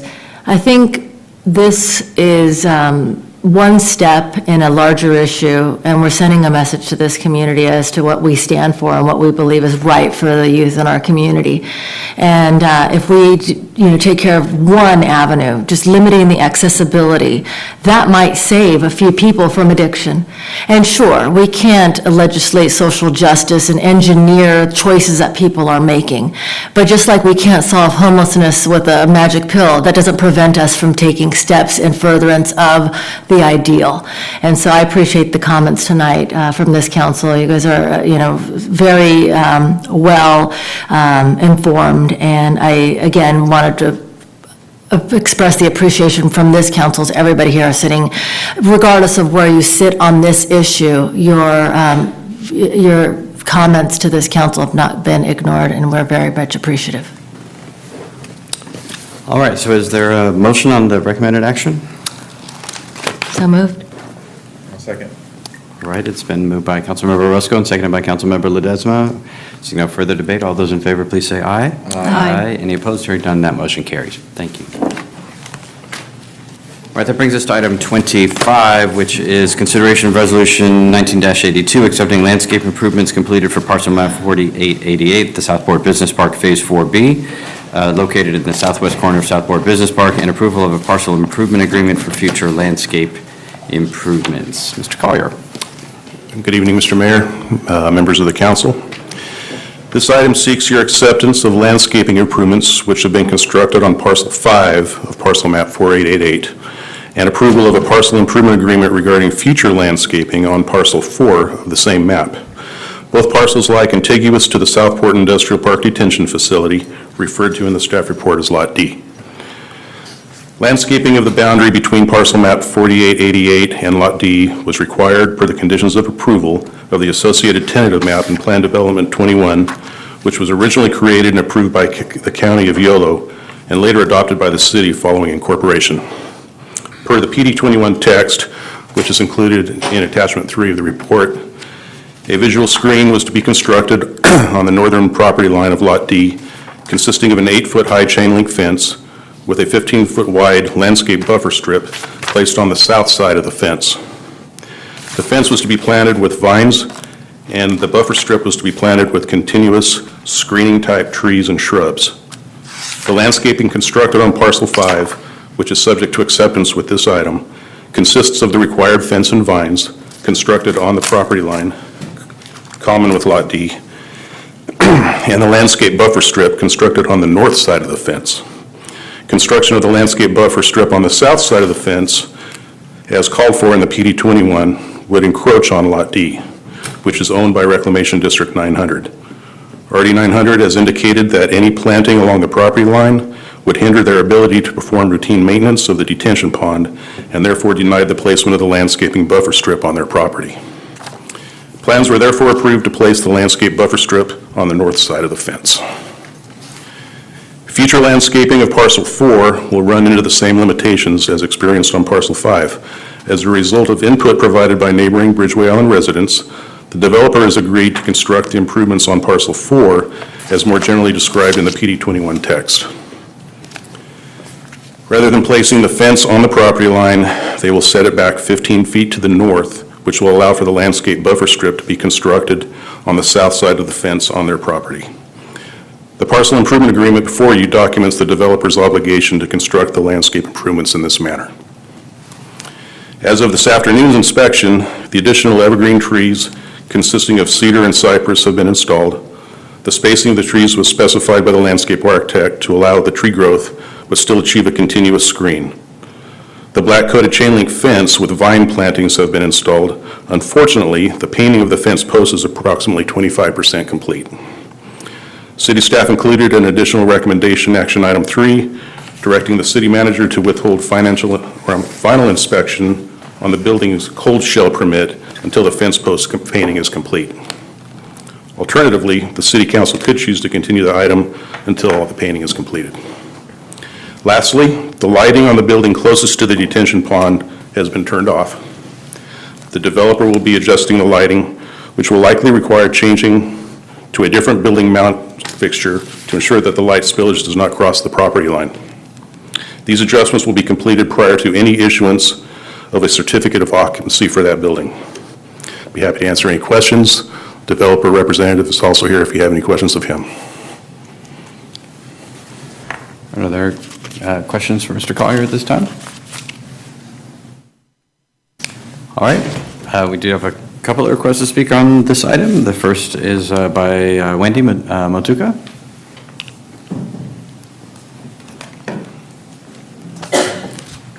Good evening. I'm Wendy Motuka. I own a house on Solomon Island Road, which is right across from the parcel. The landscape buffer is very important to the residents in my neighborhood because of the pond and the wildlife that it supports. It's a unique environment. Many of us bought our homes there because of that. I certainly did. It's a very natural environment, and the landscape screen would help to preserve that. The landscape screen at issue was also important to the city back in 1997. It's a required mitigation measure under the CEQA that was approved back in 1997. The PD 21 text that you have as attachment 3 was adopted as a condition precedent prior to any development in the Southport Industrial Park. And for the record, I've provided you with an excerpt from the mitigated negative declaration, page 19, which discusses the landscape screen as an aesthetic mitigation. Attachment 3 is clear that the landscaping should be on the south side of the fence. And I think everyone knew that because you can read it, and that's what it says. And I also wrote every single one of you a letter, and I copied the planning department and the Ms. Hamilton, as well as the developer back on September 29th, 2019. Attachment 3 is also clear that there should be a tree screen, and under the city's applicable development standards, which are the 1993 guidelines, that means a tree every 20 feet. I've, for the record, put in a copy of the relevant guidelines. I mean, we always knew there was going to be development on that side of the pond. We just want it to go in right. And going in right means going in according to the mitigation measures required by the CEQA document. And it's been feeling to us like people have been ignoring that or have been unaware of it. And then when we pointed out to them, not that much happens until there's a council meeting, and then all of a sudden there's a lot of scurrying. The fence went up before the last meeting, and now the trees are being planted before this meeting. The vine for that fence is not on the approved list of plants from the development standards, and while that might not be that big a deal, that particular vine is toxic to bees and to children who will often mistake it for honeysuckle. So I don't know if that's something the council wants to consider before adopting the landscape, whether or not that vine should be replaced with something better. And I would recommend that we table this till next time. All right, thank you. And Margaret Berry? Thank you very much, Margaret Berry. I also have a property along the pond. I agree with what Wendy said about, that the landscaping that went in really doesn't meet the requirements of the CEQA negative deck. I am really encouraged, though, and I really thank the city staff for helping get the things in place that are in place now. And I do really appreciate the idea of this agreement for future development. I do have one serious question about it, though. Attachment 2 of the staff report shows the location of parcels 4 and 5. You can see that the promise to develop parcel 4, it's a really small section of that full pond boundary. I gave you a couple of maps to kind of illustrate that. First one is a layout of the 4 buildings in this area. 2 of the buildings have been put in, buildings 1 and 2, and the building 2 is the one we're talking about today. I put a little red line here. That red line demarks the difference between, or the boundary between lots 4 and lots 5. Well, if that agreement only addresses that lot 4, there's not really anything in place to address the middle of that whole pond area. So I'm hoping that maybe this attachment to the boundary is incorrect, I don't know. But the way that the agreement only discusses Lot 4, it seems like we're not covered yet. I also agree that, or with Wendy, that this should be tabled so that, just that can be expanded a little bit to say all of the future development that borders the pond will have the proper screening per the CEQA requirements. So thank you very much. All right, thank you. All right, Mr. Collier, do you have any further information based on the comments and questions we received in the public testimony? Yeah, tree spacing. The tree spacing that's been implemented is consistent with the recommendations based on the trees that are being planted. We have Italian cypress, which are not planted 20 feet apart, they're planted 3 feet apart because that's appropriate for the tree. We have the cedar trees, which actually grow to a 30-foot width. We've got them planted every 25 feet. So, yeah, we didn't follow the 20-foot, but we made it consistent with the recommendations based on the tree types that are being planted to provide a continuous screening. Yeah, the vines are not on the approved list. They were selected because of their ability to fully cover the fence as intended in a speedy manner. The toxicity to bees was not considered. The extent of the fencing, the intent of the PD21 text is to provide the visual screen along the entire north boundary of the pond. Parcel 4 and Parcel 5 combined cover that entire length. And that's why, we're accepting the improvements on Parcel 5 now. Parcel 4 is what the agreement refers to.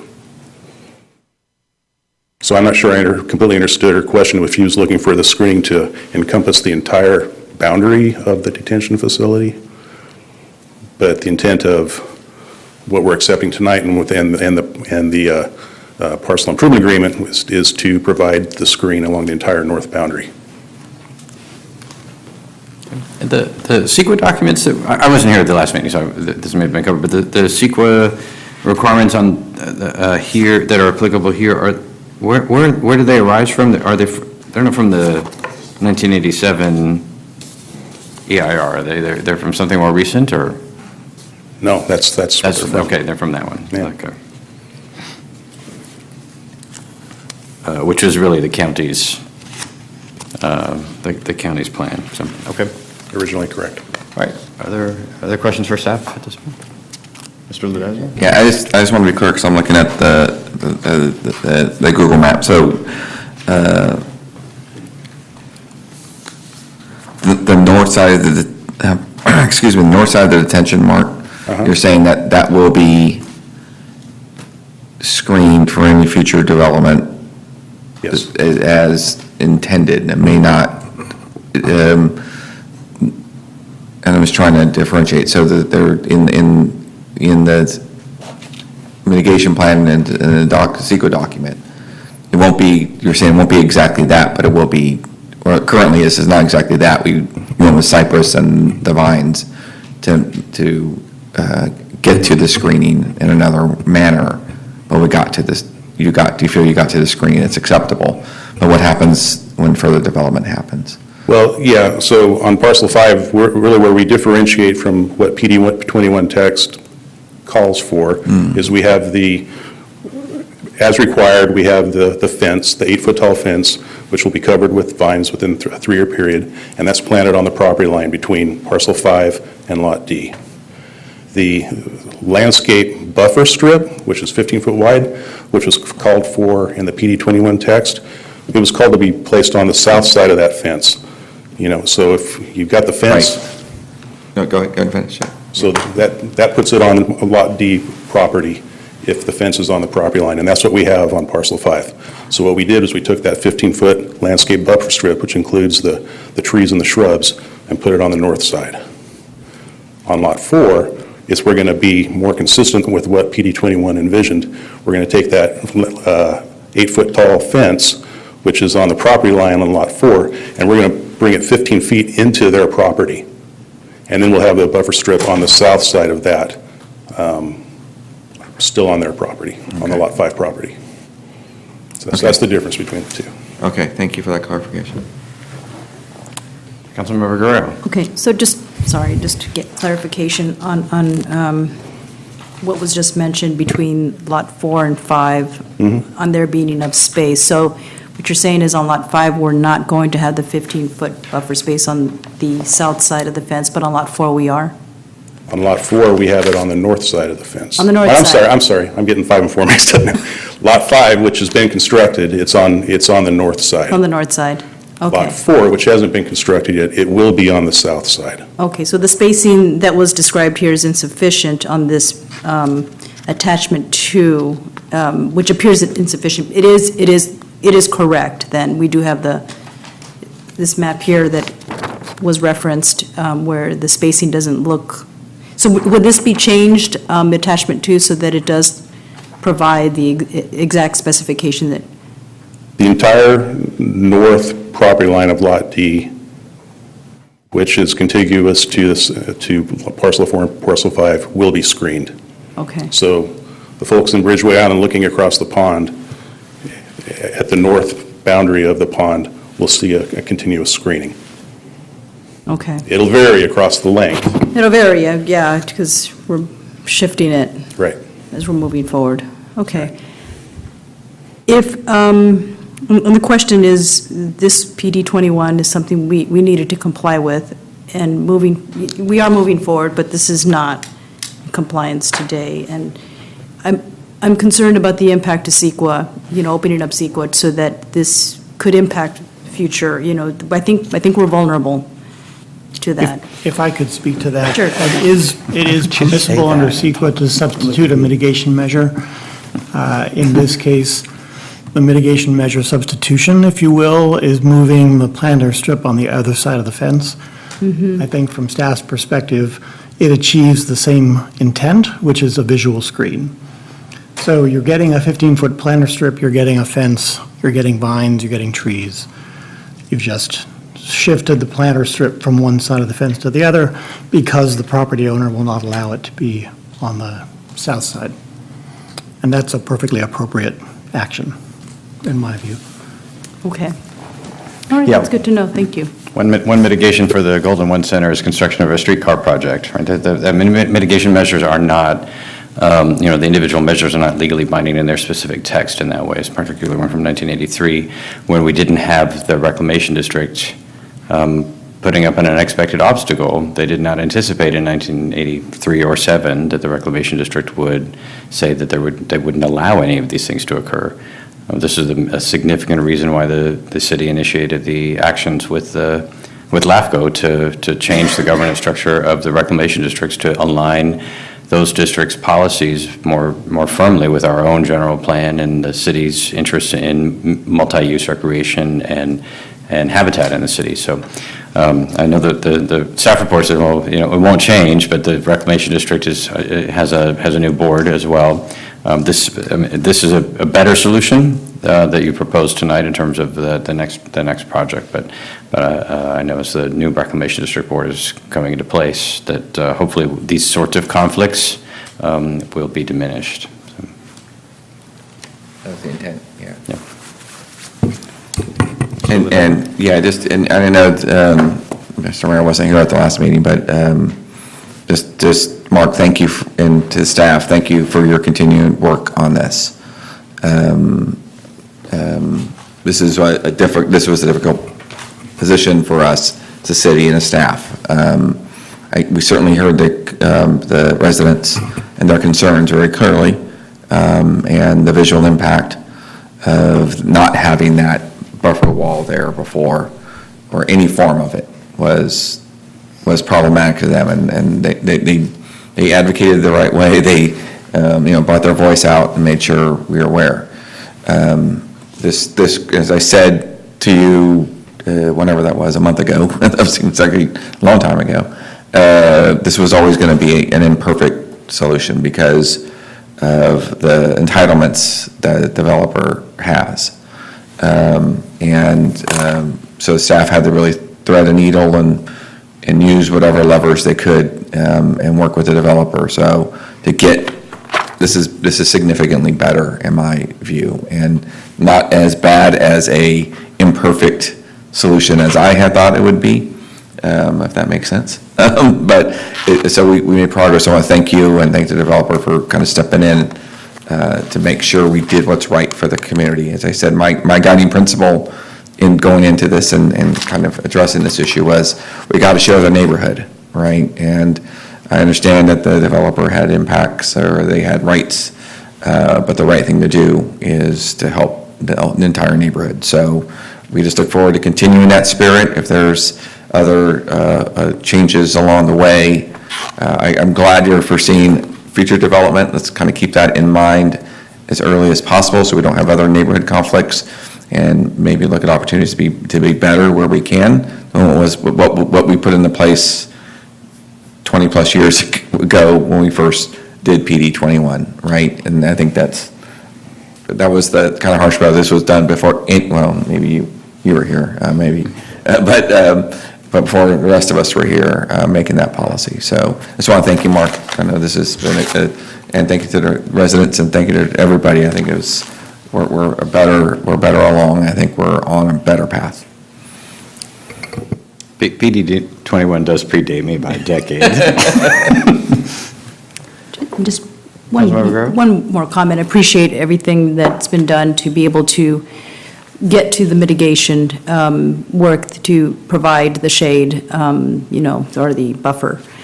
And getting that across and meeting with the neighbors and the residents to address the concerns, and looking at the parcel improvement agreement, making sure moving forward that the definitions are pretty clear, because that's extremely important to the residents, that the map is achieving that, and the definitions are very clear so that the residents have something to compare it to and come back and say, are we enforcing this? So ensuring that it is enforceable. The only other question was about the vine. So were we participants in the choice, or the developer simply indicated they wanted the fastest growing vine they could possibly have, or? Well, they made a recommendation and we approved it based on the intent of getting the coverage as quickly as we possible. Yeah.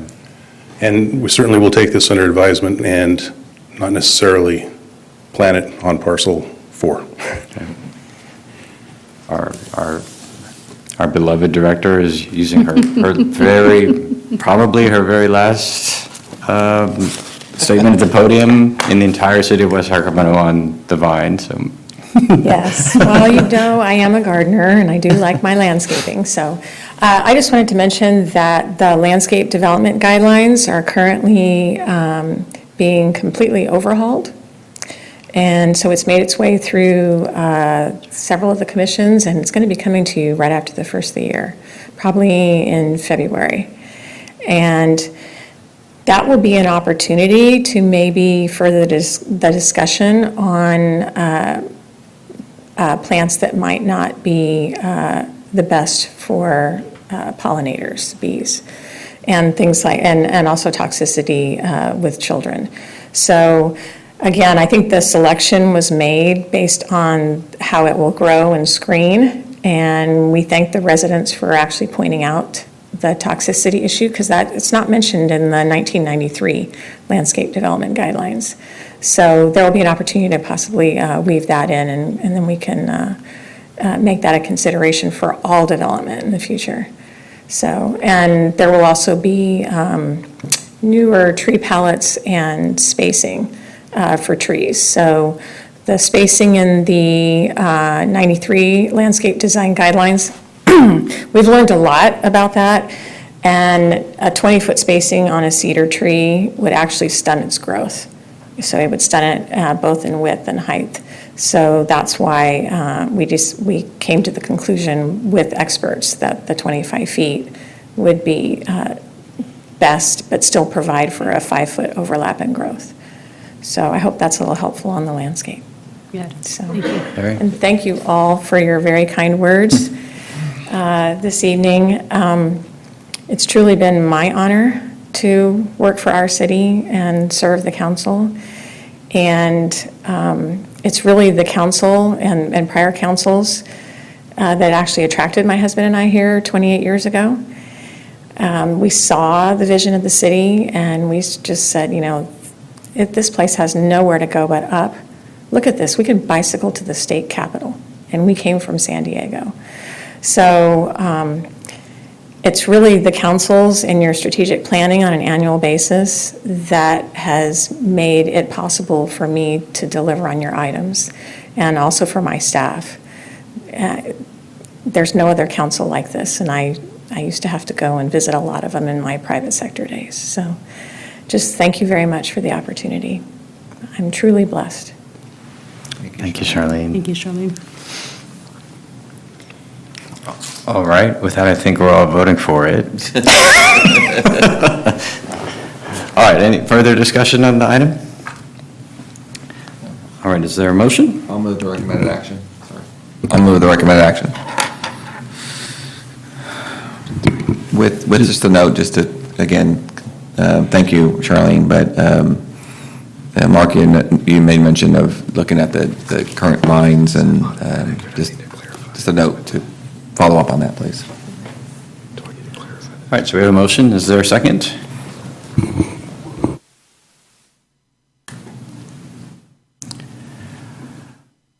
All right, is there an alternate motion?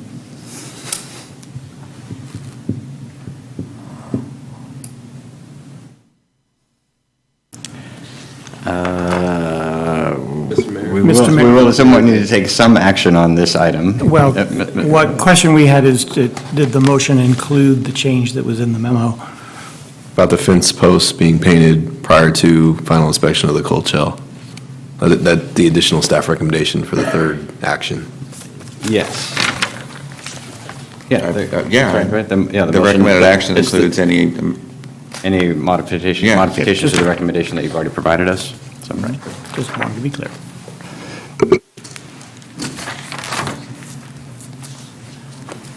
All right.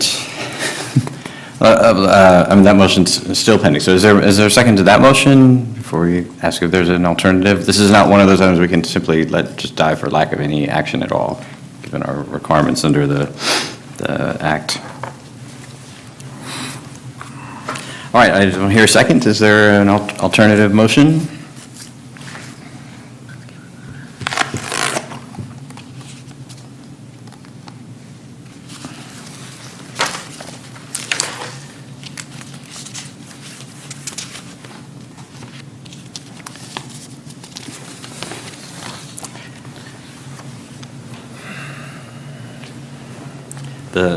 The subdivision map act does require us to take some action on this item, even if we continue it to the next meeting to take action then, but we have to do, we must do something on this one. That is correct. Alternative motion is to make a recommendation for the next, to take action at the next meeting. All right, so there's a motion to continue item 25 to the next meeting. Just want to clarify, if we did that, what would change from today, making a decision? I mean, is there a motion to direct staff to do something else, or, I mean?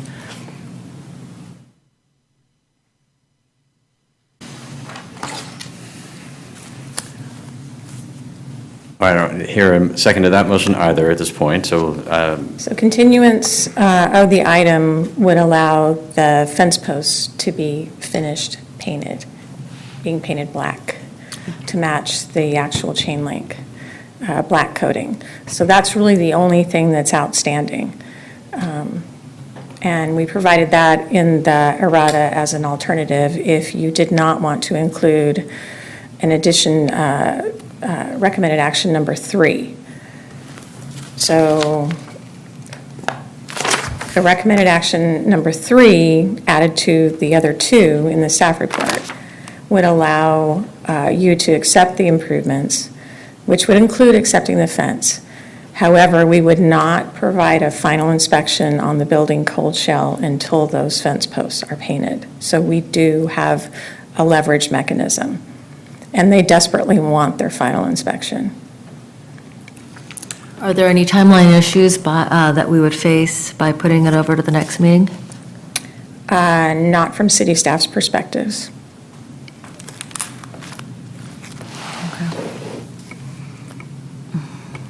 We would appreciate any direction on that action if that were taken, though, because to the point, we feel like we have sufficient leverage with that third action to hold them to the fence painting. Mm-hmm. So whether it's through that action or by waiting, it would not change the outcome. All right, I second Councilmember Ledesma's motion. All right. Could we have a restatement of the motion, please? I've already ruled that motion had died for lack of a second, so if you Oh, would I'm wish to sorry. remake Okay, the so just to motion. be, first. So, my previous, I want to be clear, my previous motion included the third option you're referring to. Is there anything I stated, need to state differently? No. And does this still meet your need to, staff's need to? We do not follow Robert's Rules of Order, so it is permissible with the mayor's consent that the same motion could be made a second time. I'll restate, re-forward my. All right, so you're renewing your motion. Renewing my motion. Is there a second? There's a second. All right, so moved by Mr. Ledesma, second by Ms. Orozco. Seeing no further debate or discussion, all those in favor, please say aye. Aye. Aye. Any opposed? Hearing none, that motion carries. Abstained. And with one abstention. All right, thank you, Ms. Hamilton. All right, thank you. That brings us then to item 26, which is consideration of approval of an amendment to the contract with Nomad Transit LLC for the West Sacramento On-Demand Rideshare Program to comply with recently enacted legislation. Ms. Strand?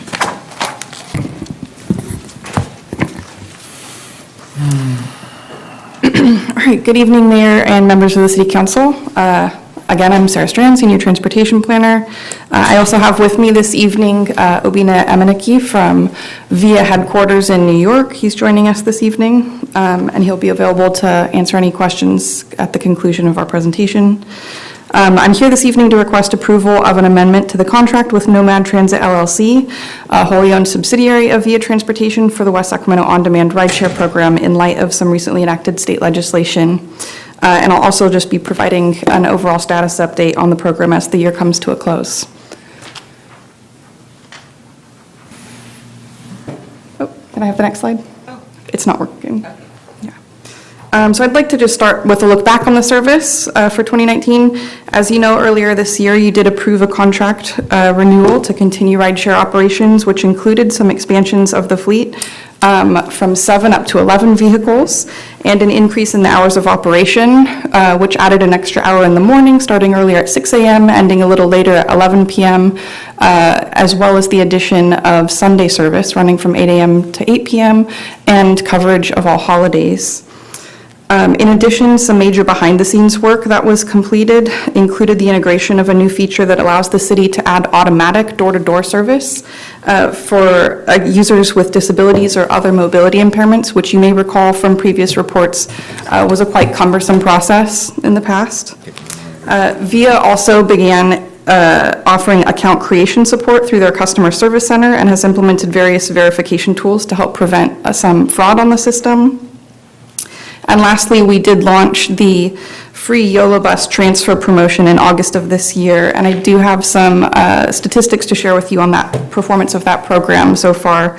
So as of this week, 4,200 vouchers have been distributed, and as of September 30th, about 1,200 of those vouchers had been used on the YOLO bus system. As you can see in the chart shown on this slide, The lion's share of vouchers have been used to connect using Route 42, which provides intercity service to Sacramento, Woodland, Davis, as well as the airport. And the next most popular routes include the 40, 41, and 240, all of which do comprise the downtown shuttle that began operating from the transit center across the street back in 2017.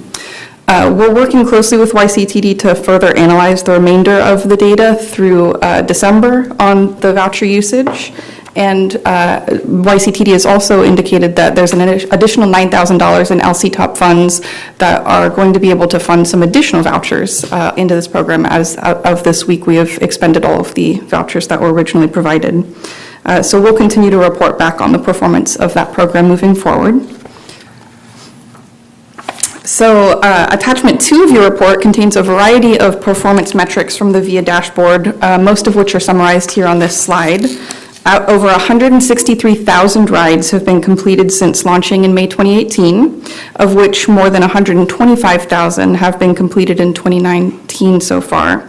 And over 23,000 of those rides were serving senior or disabled riders, with a total of 530 account holders currently receiving the senior or disabled rider discount. On the chart that's on the slide, you'll see that we did experience a significant growth in ridership alongside the program's expansion in late summer, which also did coincide with school going back into session.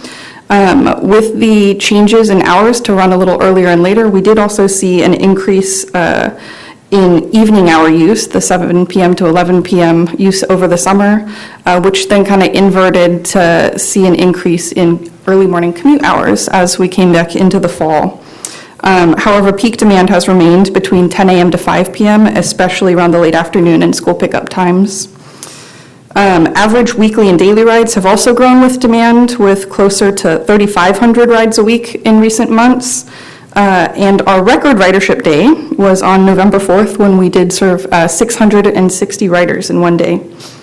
That being said, average ETAs have also risen slightly. You'll recall that in February, we reported around an average 9-minute ETA, and we're currently seeing ETAs up around 12 minutes. However, increased demand has also led to slight increases in the rates of shared bookings and shared rides as well, with many recent weeks showing over 75% of rides carrying 2 or more passengers, which is a positive. So an interesting feature that was added in, VIA worked with the city to better understand how many unique users are actually riding, and we found that there were 6,698 unique riders in 2019, with almost 700 different users accessing the service each week.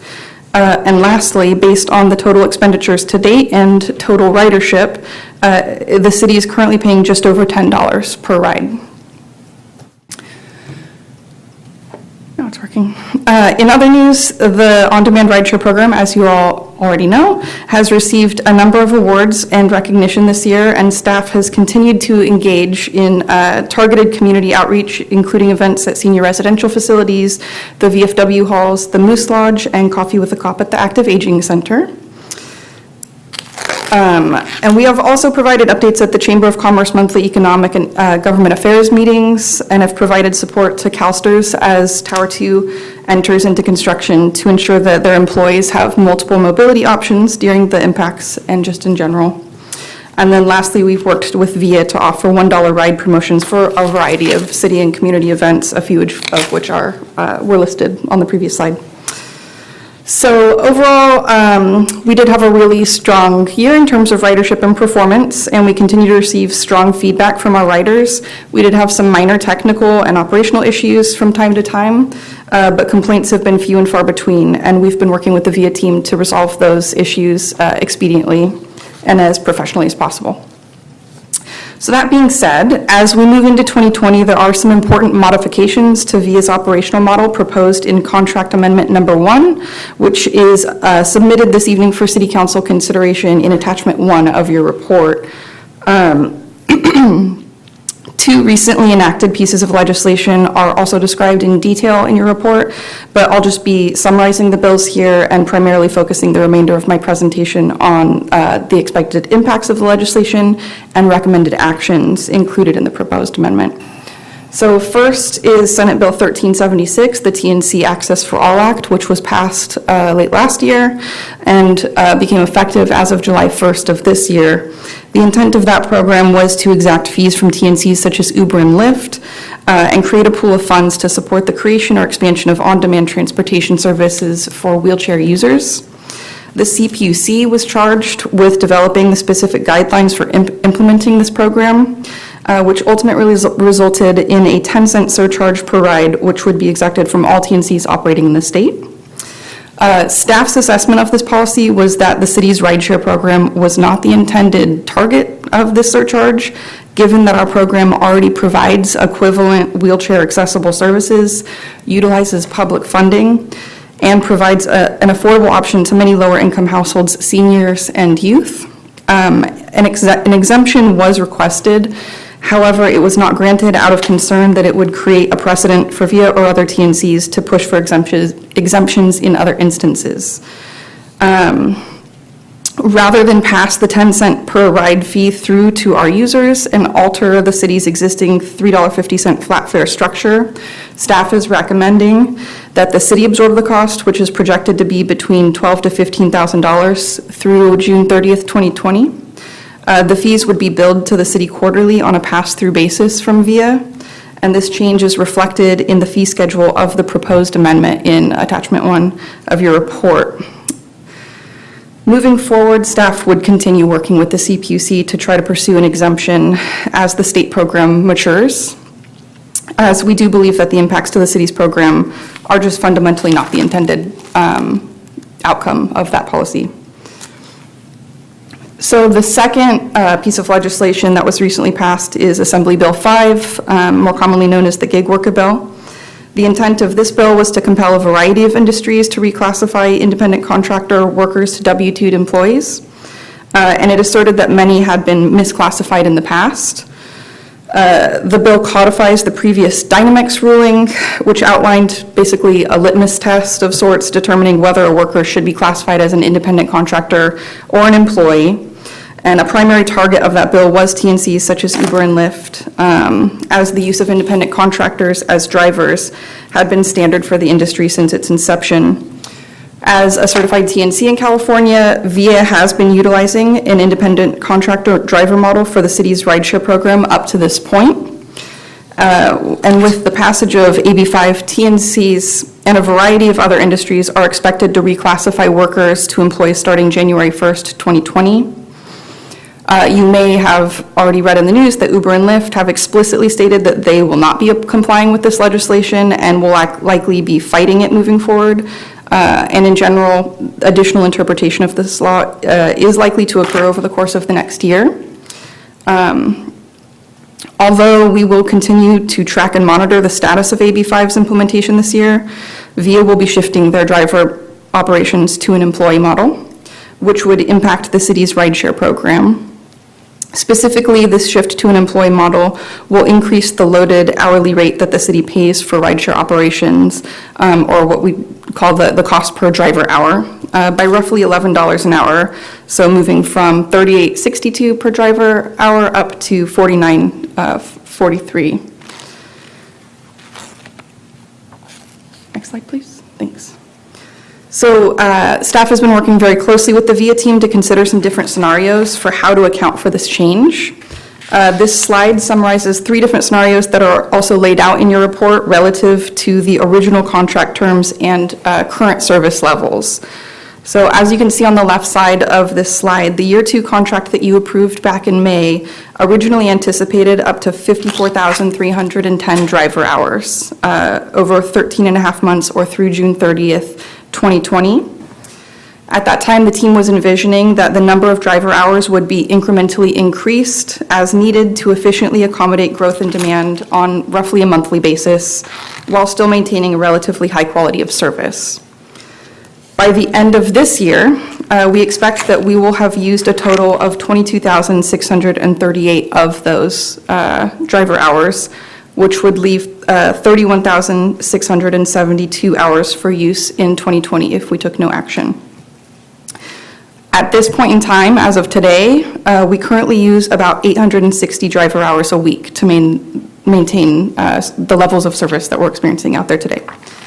So on the right side of the slide, in scenario 1, this scenario considered what would just be the cost of proceeding without making any changes to growth in driver hours.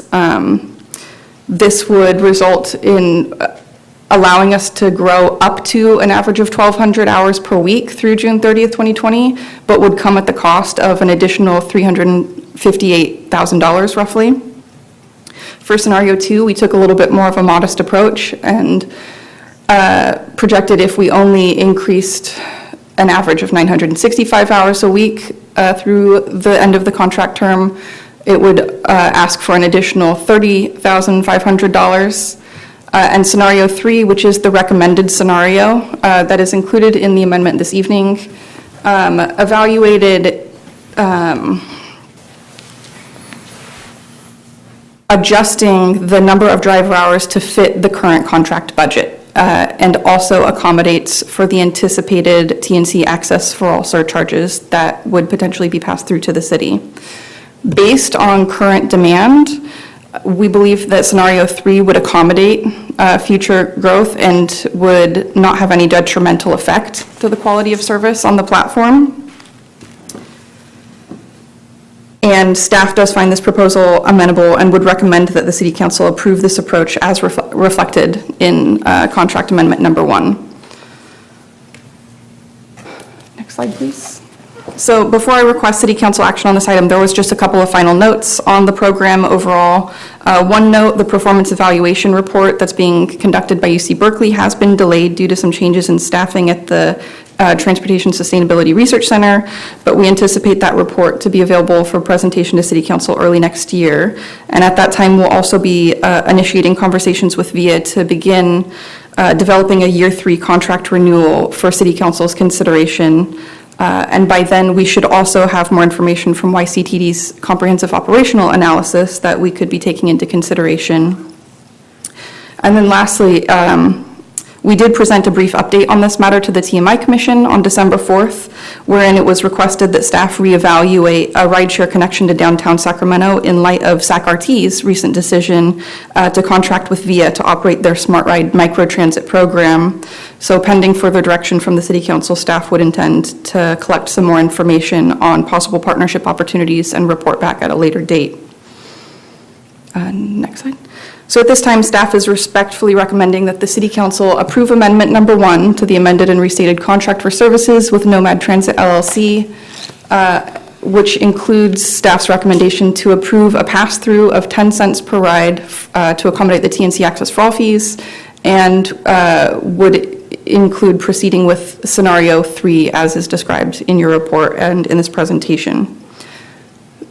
So that concludes my presentation, and Obina and I are available to take any questions or comments that you may have at this time. Councilmember Orozco. Hi. Sarah, can you just tell me what $49.93 pays for per hour? Yeah, and I'll actually invite Obina to get into the nitty-gritty breakdown of that number. Good evening. Good evening. So the incremental $11 per hour reflects a few things. It reflects an increased cost associated with payroll taxes, with benefits that drivers will start receiving as of January 1. It reflects an increase in the take-home rate for the drivers, which we think in this context will be needed to be more competitive. And it also reflects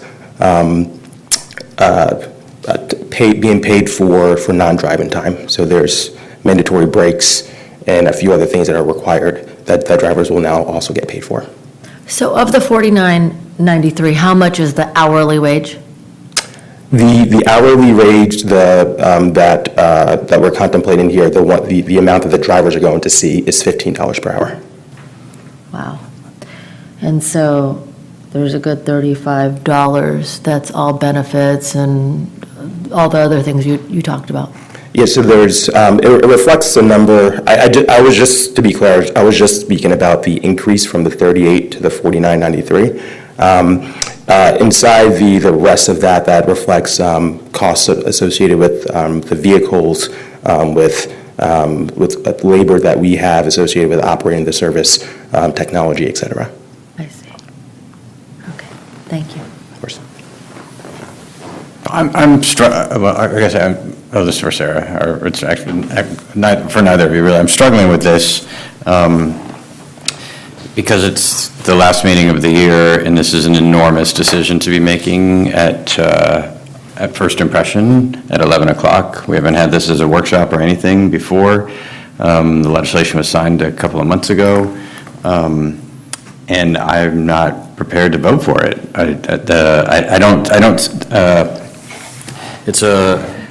It changes the overall financial picture of the project.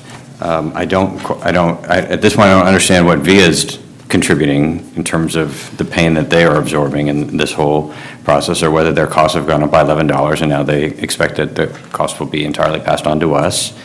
I'm not persuaded necessarily that the actions of the legislature should not be felt by somebody, other that we are the ones responsible for paying for that. So I understand the arguments about not changing fares, but we don't exist in some sort of magical world where we can insulate everybody from those outcomes. And so I'm not proposing a fare increase, but it has to be one of the options that we are considering. I just don't have, there's not the time to think or analyze or to consult about that issue either.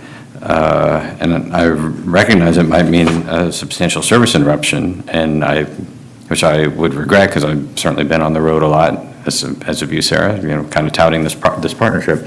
But I just don't, at this point, I can't support moving forward with this in this form. And it's not the specifics of the staff report. It's just too significant of a policy decision about should we be doing this project at all. But I definitely would want more forensic information about what VIA is doing about this specifically, because we can't wave a wand with our resources and say, yeah, the legislature can have its pie in the sky policy, and VIA doesn't have to be affected at all, and riders aren't affected. We'll just absorb everybody's pain in this process.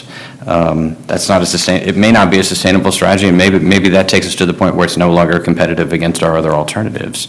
So I'm at a loss, and maybe Mr. YCTD has something to say about it, and I understand the timing of it, but the timing problem, given that it's taking effect on January 1, but it's also, we're just getting this since December 14th, or 11th, sorry, so I'm just, maybe. You're off by 3 days. Do some wisdom here. Thanks for leaving that for me. Well, I'm not going to convince you to vote for it or not. And your rationale for not voting for is reasonable. I've been struggling with this too. And the value proposition, I'm going to be blunt, VIA has been terrific. It's been a great success. The actual ride in the first year and a half now, right? We've been on it. You showed all the evidence. It's doing everything that opened up new avenues and for people to get around. It's changed people's lives. It's done all those things. And we were all worried or had concerns about this change, both changes in legislation and what it meant, what it could mean. Being under this program and this pilot would allow us to see how it would fit in. It would also, we've been talking about the fact that we would see how it fit in with what we can do with our public transportation, where we're funding a significant amount of money as well for something that isn't gaining riders. And so the value proposition, though, is kind of what I'm zeroing in on here. And the contrast I can offer. Because your question of, and I'm not going to advocate for a fare increase, but the reality is, with the current fare structure, which we even increased a bit, I think, right? We had one increase. Is that right, Sarah? Earlier. Just for the VIA Pass, not in the standard fares. That's right. Okay. But even with that, our ridership has continued to decline. And And for the last time period, YOLO Transit has, our ridership hasn't. Now, we've taken, by contrast, we have, the YCDD has lowered fares once and then made free rides for youth, which has seen an increase in the increase for ridership. And I'm only pointing this out as kind of the context. We got to have context around, in my mind, around making these decisions, because while it's increased to youth, we haven't seen enough evidence that ridership is indeed coming back on YCTD. So I'm not sure that the increase in a fare here for the value may be sustained. I agree with you that we can't. The surcharge was relatively minor, but I didn't see any need for us to take that on for 10 cents a ride. People could understand that, and I appreciate you going to fight for it to kind of see why we should be exempt from that. But the employee-based decision on that legislation, that's kind of VIA's decision and brought to us around how they want to move about it. It was not meant for us, I don't think, to take on at least 100%. So I think we need to have a little bit of thought around kind of how, given the context of the things we're trying to do, because you allude to VIA and your staff report, the possibilities are still there for partnerships with RT, to YCTD, which is not by any means VIA, but bringing about a microtransit option in which we're trying to move along. TransDev, the contractor for YCTD, does offer microtransit options in other markets. Is it VIA? No, but it should be. When we did the contract with TransDev, we specifically got a contract for microtransit option, so that if we determined it, and that's sort of where it's going. So I give you that as sort of, I'm trying to look at the entire landscape and see, we are seeing it's fitting in, but we don't have yet cost structure, or at least a model that I'm not at this point ready to kind of get married into this if the relationship is going to be totally, the value proposition, it's still a private enterprise that we contract in, that's adding value to its customers, our users, and we're subsidizing that. Is it a 100% subsidy of all increased costs is the question, and I'm not sure that question either posed that way. But I'm not, I just need to think through, and maybe this is where you're getting caught up. I want to see the service continue. I just don't know what that looks like, to be honest, in the future. And I think we need to spell that out a little more.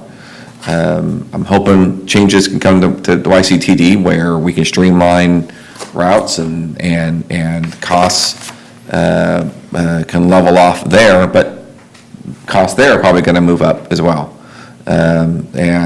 So again, we can't have both transit options that are being paid for from the same types of money rising.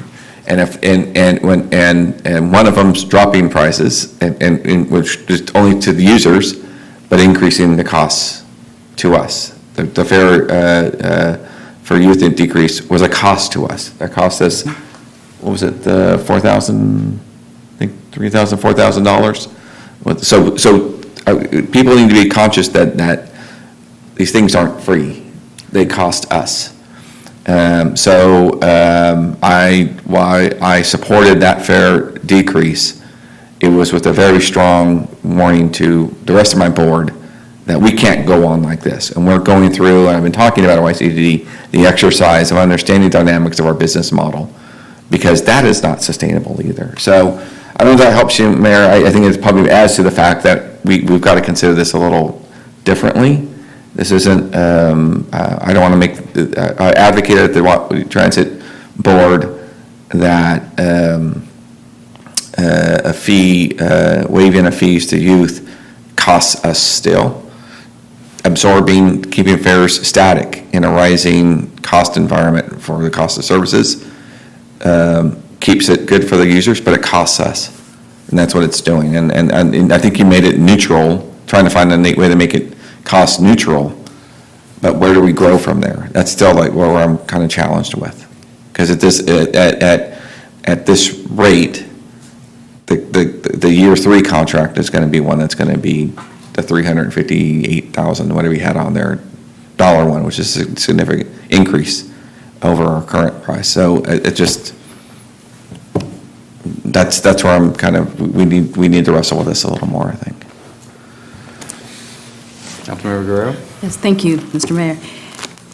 While I do appreciate the implementation of AB 5 in operations and expenses, I also want to be mindful of the expense passed on to the city and ways to mitigate that as well. Looking at its success, maybe seeing how we can,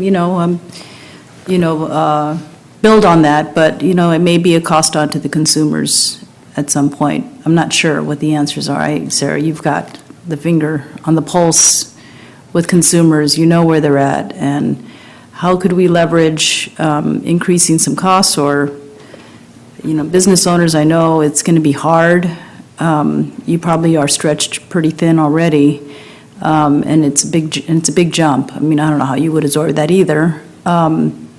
So we're going to have to figure out some ways so that we can continue to build on, maintaining VIA because it is successful, and then moving forward to see what we can do to either increase the cost, because it is a much different service delivery to our consumers, like the door-to-door approach. And, whether they use Uber or Lyft, maybe a marketing program to showing that it's still a cost benefit for users so that they continue to use it and it's competitive. Mayor Pro Tem Sandine. Thanks. I agree. The timing's a little unfortunate just because of the agenda tonight, but also last meeting of the year, and this starts in January, which is right around the corner. But of course, want to start out with congratulating us for the success of the program, and thank you for sharing all the highlights and awards we've gotten, Sarah. I think if I could just pull the two apart, I think the TNC Access for All Act, that it clearly was in our contract language that we would come back and revisit this. I'm a little less comfortable with the gig worker bill for us to just take on all of the burden for that, only because we've contracted to have the service done, and that I feel like the folks aren't employees of the city. So I think I'm trying to figure out how to navigate that, how I feel will be appropriate. So I don't know that I have the answers. It's pretty unfortunate. I don't really want to reduce service. I don't want to make a rash decision on Johnny on the spot. Clearly, we want this to continue past January 1st, so I think there'd have to be some kind of interim decision that's made to manage that, and then get us perhaps back with one more proposal. I think that was in one of your alternates, but you said if we elected not to make delayed it, then we would not be in compliance, but I'm not sure that that's actually, I think we could come in with a middle ground. We could delay but come up with an interim plan as the operator. I don't know if that's possible. Yeah, I think there's no, even PG&E is not legally permitted to pass 100% of its cost increases onto its customers. And, if you could find somebody willing to do it, good for you. But I'm not that one. This is not that inelastic of a price environment. There are alternatives, and we may not have selected this project to do this if we knew that the cost was going to be a third higher. I mean, just be very blunt about it, and it may not be the right choice going forward if it's a third higher. And if we're trying to figure out how we get through this period of transition and analyze it together and find solutions and all of that, that's one thing, but it just appears as though we're being asked to bear 100% of the cost here, including things like the fact that the cost of labor, to being competitive, we got to, yes, you should raise wages, that's not my problem. It's not the public sector's problem to figure that out in the moment. There's the regulatory requirements, and it seems like other things have been put into this cost increase. It is not our responsibility under this contract. Yes, the contract constantly refers to independent contractors at VIA's insistence, because they didn't want our contract to make the case that these weren't independent contractors. There was no benefit to us to referencing that language. That's the only reason why we're here, really, is because the contract says that. Otherwise, we would just say, no, we have a contract with you, go do the thing that we're paying you for. You can exit, and that's definitely an option for VIA. But I think we've got to put this question back in front of them in some respects. We're one of their showcase cities around the country, and I'm just an abject failure because they've walked away from it because of this, because they've expected us to take 100% of the cost increase, and they're not bearing their share of that, which is a significant amount of it. That's a judgment for them to make too, while we're trying to figure out what the interim solution is. So I don't want to shut the shuttles off either, but there are two parties to this relationship, in addition to the riders themselves, that we ought to be looking at. So, but I don't know. I understand it's January 1 that this is I don't know if he has given us notice that they'll cease service or what have you without a contract amendment, Sarah. But we can't answer these kind of questions in real time in this meeting, as far as it would seem. So. Yeah, and I don't know if there's any actual question on the floor, but I'll try to respond a little bit to the comments that have been made. I just want to make sure I'm hearing some of the direction clearly, which is that we do need to return on this matter, that we cannot make a decision tonight, and that we should be considering a potential fare increase as one of the options that we return to council with, particularly in regard to the CPUC access for all surcharges. And that we need to revisit conversations with VIA to explore some cost-sharing proposals. And then lastly, in terms of whether or not we actually have something in place by January 1st, I'll let Obina confirm, but I do not believe that we'll be ceasing operations without approval of an amendment tonight.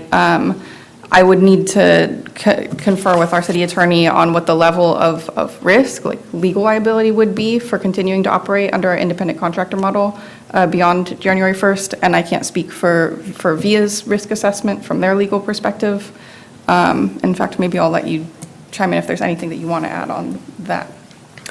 I think that is just something that we would have to take back internally to see what we would all mutually feel comfortable doing in this interim period. So that being said, I'll turn it back if there's any additional questions or comments. Tonight, I'd be willing to support and move this forward with an amendment to consider alternatives, if that helps in any way. But I'd be, to amend it to look at it in the near future on the cost sharing, but to move it forward so that we can preserve, the compliance with state law. So I can offer one suggestion. I haven't looked into this extensively, but the changes that we're proposing, I think the mayor has it correctly. The independent contractor language was put in at VIA's request. Ultimately, it's VIA's responsibility to comply with all laws, and the contract does put the obligation on them to comply. If that means they have to treat drivers as employees, then that's their obligation to treat them as employees. We can't waive that requirement. So, and then I think Amanda pointed out that the contract is a not-to-exceed contract.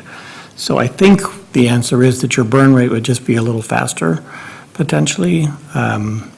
If there was some, I don't know if you're considering some interim step in it, but that would be one other approach to think about. Right, that if VIA simply complied with the law at a higher cost, the amount in the contract would run out prior to the term.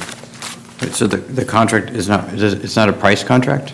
Contract does have a driver per hour price. Yeah, the fee schedule is included in the amendment. You would have to, I mean. So they can't just. No, I think what we were saying is if you were to increase the per hour cost, it wouldn't result in a change in the annual contract amount necessarily. It would be the contract, they would run out of funds earlier in the contract term. And that's essentially what's being proposed in scenario 3. And I'll also just add for clarification, in no way we're proposing a reduction of service. We're proposing a more modest growth in service through June 30th, 2020. So we're paying more per hour, but would still be able to operate through June 30th. How do you regulate, how are you contemplating the regulation of growth? What is, when you say we're gonna cap the growth, basically, how do you effectuate that? How do you actually, what are you suggesting? Are you curbing hours, or? That's right. Okay. So I'll let Obina jump in a little bit more if he wants to add anything, but on a previous slide, I was demonstrating the original contract that was approved back in May allotted a budget that would allow for us to grow by up to an average of 1,200 hours a week through the end of the contract term. Right now, we're running about 860 hours a week to provide the level of service you see out there on the ground today. If we were to move forward with scenario 3 that's proposed, which just basically backs in the total cost into our budget at this higher rate, we would still have room to grow up to an average of 930 hours per week. So what we had discussed with the VIA team was that the growth in demand has not occurred as aggressively as we budgeted for in the original contract term, so we believe that we could still operate with the same level of service, but we would be paying more, as was indicated by our city manager and city attorney. Does that make sense? There's money in the checking account, so it's not going to cost me anything, but that money was budgeted for the purpose of significantly expanding service. And we would basically be saying, because we haven't expanded the service that as much as we had intended, we never will, because we're going to increase the base cost by a third. That's a huge policy change to be making on the fly in this way. So for me, I'd prefer to continue the item to come back, because at our first meeting in January, and see if we can get to some other resolution that addresses these issues. If we were to approve it tonight with the saying, and then say come back to the same thing, but I do think it needs to be. So there's no point, to me, there's no point in approving a document that approves essentially a 30% rate increase, and then come back and talk about it next month. For me, it makes more sense to just to put the item over and get the questions answered and have more conversations about what the appropriate share, the appropriate burden is across it. It's not, there's no exposure to us. And if I get into a Lyft on January 15th as a rider, and Lyft is not complying with AB 5 because they're suing, I am not liable for purchasing that under the terms of AB 5. So I don't see that as the issue. That suddenly on January 1 we're going to be in trouble because we're buying these services from VIA. In January, mid-January, is still early enough, frankly, anyway, for us to be on top of this issue. One alternative that you could consider is approving the contract amendments, but not the change in the rate of pay. Yeah. And since the contract amendments were requested by VIA, that would address the independent contractor piece of it. It wouldn't, of course, address the compensation piece, but it would give them at least that. Yeah, that's a good point. Yeah, that's a good point. That they have to show compliance, and that would be their way to do it. Right. Yeah. So, yeah, I'm supportive of that. But the hourly rate remains the same, so make sure that's understood if we, okay. So just to make sure, I want to make sure I get clear direction on this so that I come back fully prepared and enable the council to make a decision on this in January. So we'll be looking at an increase in fare structure, developing some proposals, working with VIA's finance team on a cost share And then tonight, we're considering approving the amendment as stated, except for the proposed 2020 rate structure that's included in the schedule of fees, and sans the CPUC access for all element, because you guys would like us to consider rolling that into a potential fare increase. And the CPUC charge, that's the charge to us, not to VIA, correct? No, so that is also regulating the That's the TNC, TNC, and was that's- entertained as something that the city could potentially absorb until, Okay. unless or until we were able to get an exemption. Okay. So I just want to make sure that, about the cost, the fare increase, that I'm clear. Because the way you stated it is, we're going to look at a fare increase, and then we're going to talk about it. I think we talk about the cost sharing, and then out of that, you derive a possible fare increase for whatever we agree upon, right? So I don't want the fare increase as the sole mechanism to have it, whatever cost sharing is around there. That shouldn't be the leverage point to be playing with, right? I think you did this, you proposed this because you're trying to keep fares stable for our riders because it's popular. And I think that's a good starting point.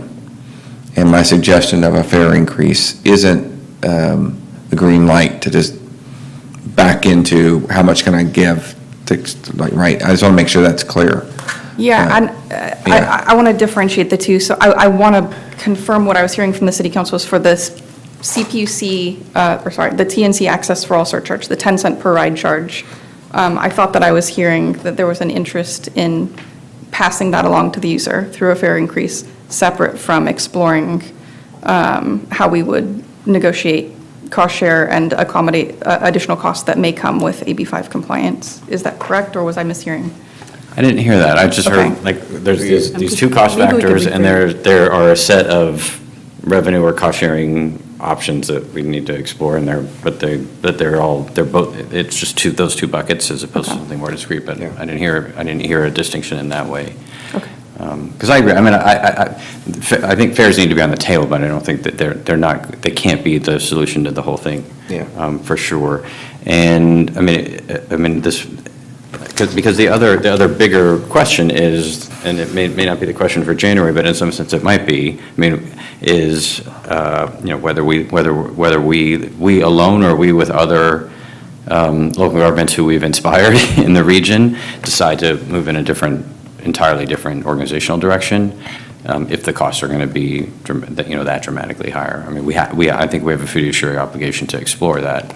Because there was a point where this doesn't make sense for us for it to be a service that's operated by the city or by the transit district or whatever. But as the private sector costs grow by 33%, I think we have to at least ask that question again. The answer may still be the same, but asking that question as to whether us or the transit district or the region as a whole, in the conversations that Councilmember Ledesma has been having, whether we're better, it just makes sense for all parties. If we can't make it work at a rate that makes sense for VIA's profitability and sustainability, then we both need to be looking at other options too. Hopefully that's not the outcome. So I think we both have been super happy with obviously with the service. All right, so were you interested in making the motion? I'll move the item to only, how do I state this? I think if you look at the amendment, I think we would be striking section 7 of the amendment. And I'm not clear on section 8. Section 8 is the one that would pass on to the city the 10 cent charge. Can we just delete all three of the compensation? The third one, I don't think actually changes compensation. So I think the third one is, should still be fine. Yeah, the third one is just changing independent contractor to drivers. Oh, okay. So it's section 7 and 8. Okay, so 7 and 8, okay, gotcha. 7 and 8, that's all we're deleting? Mm-hmm.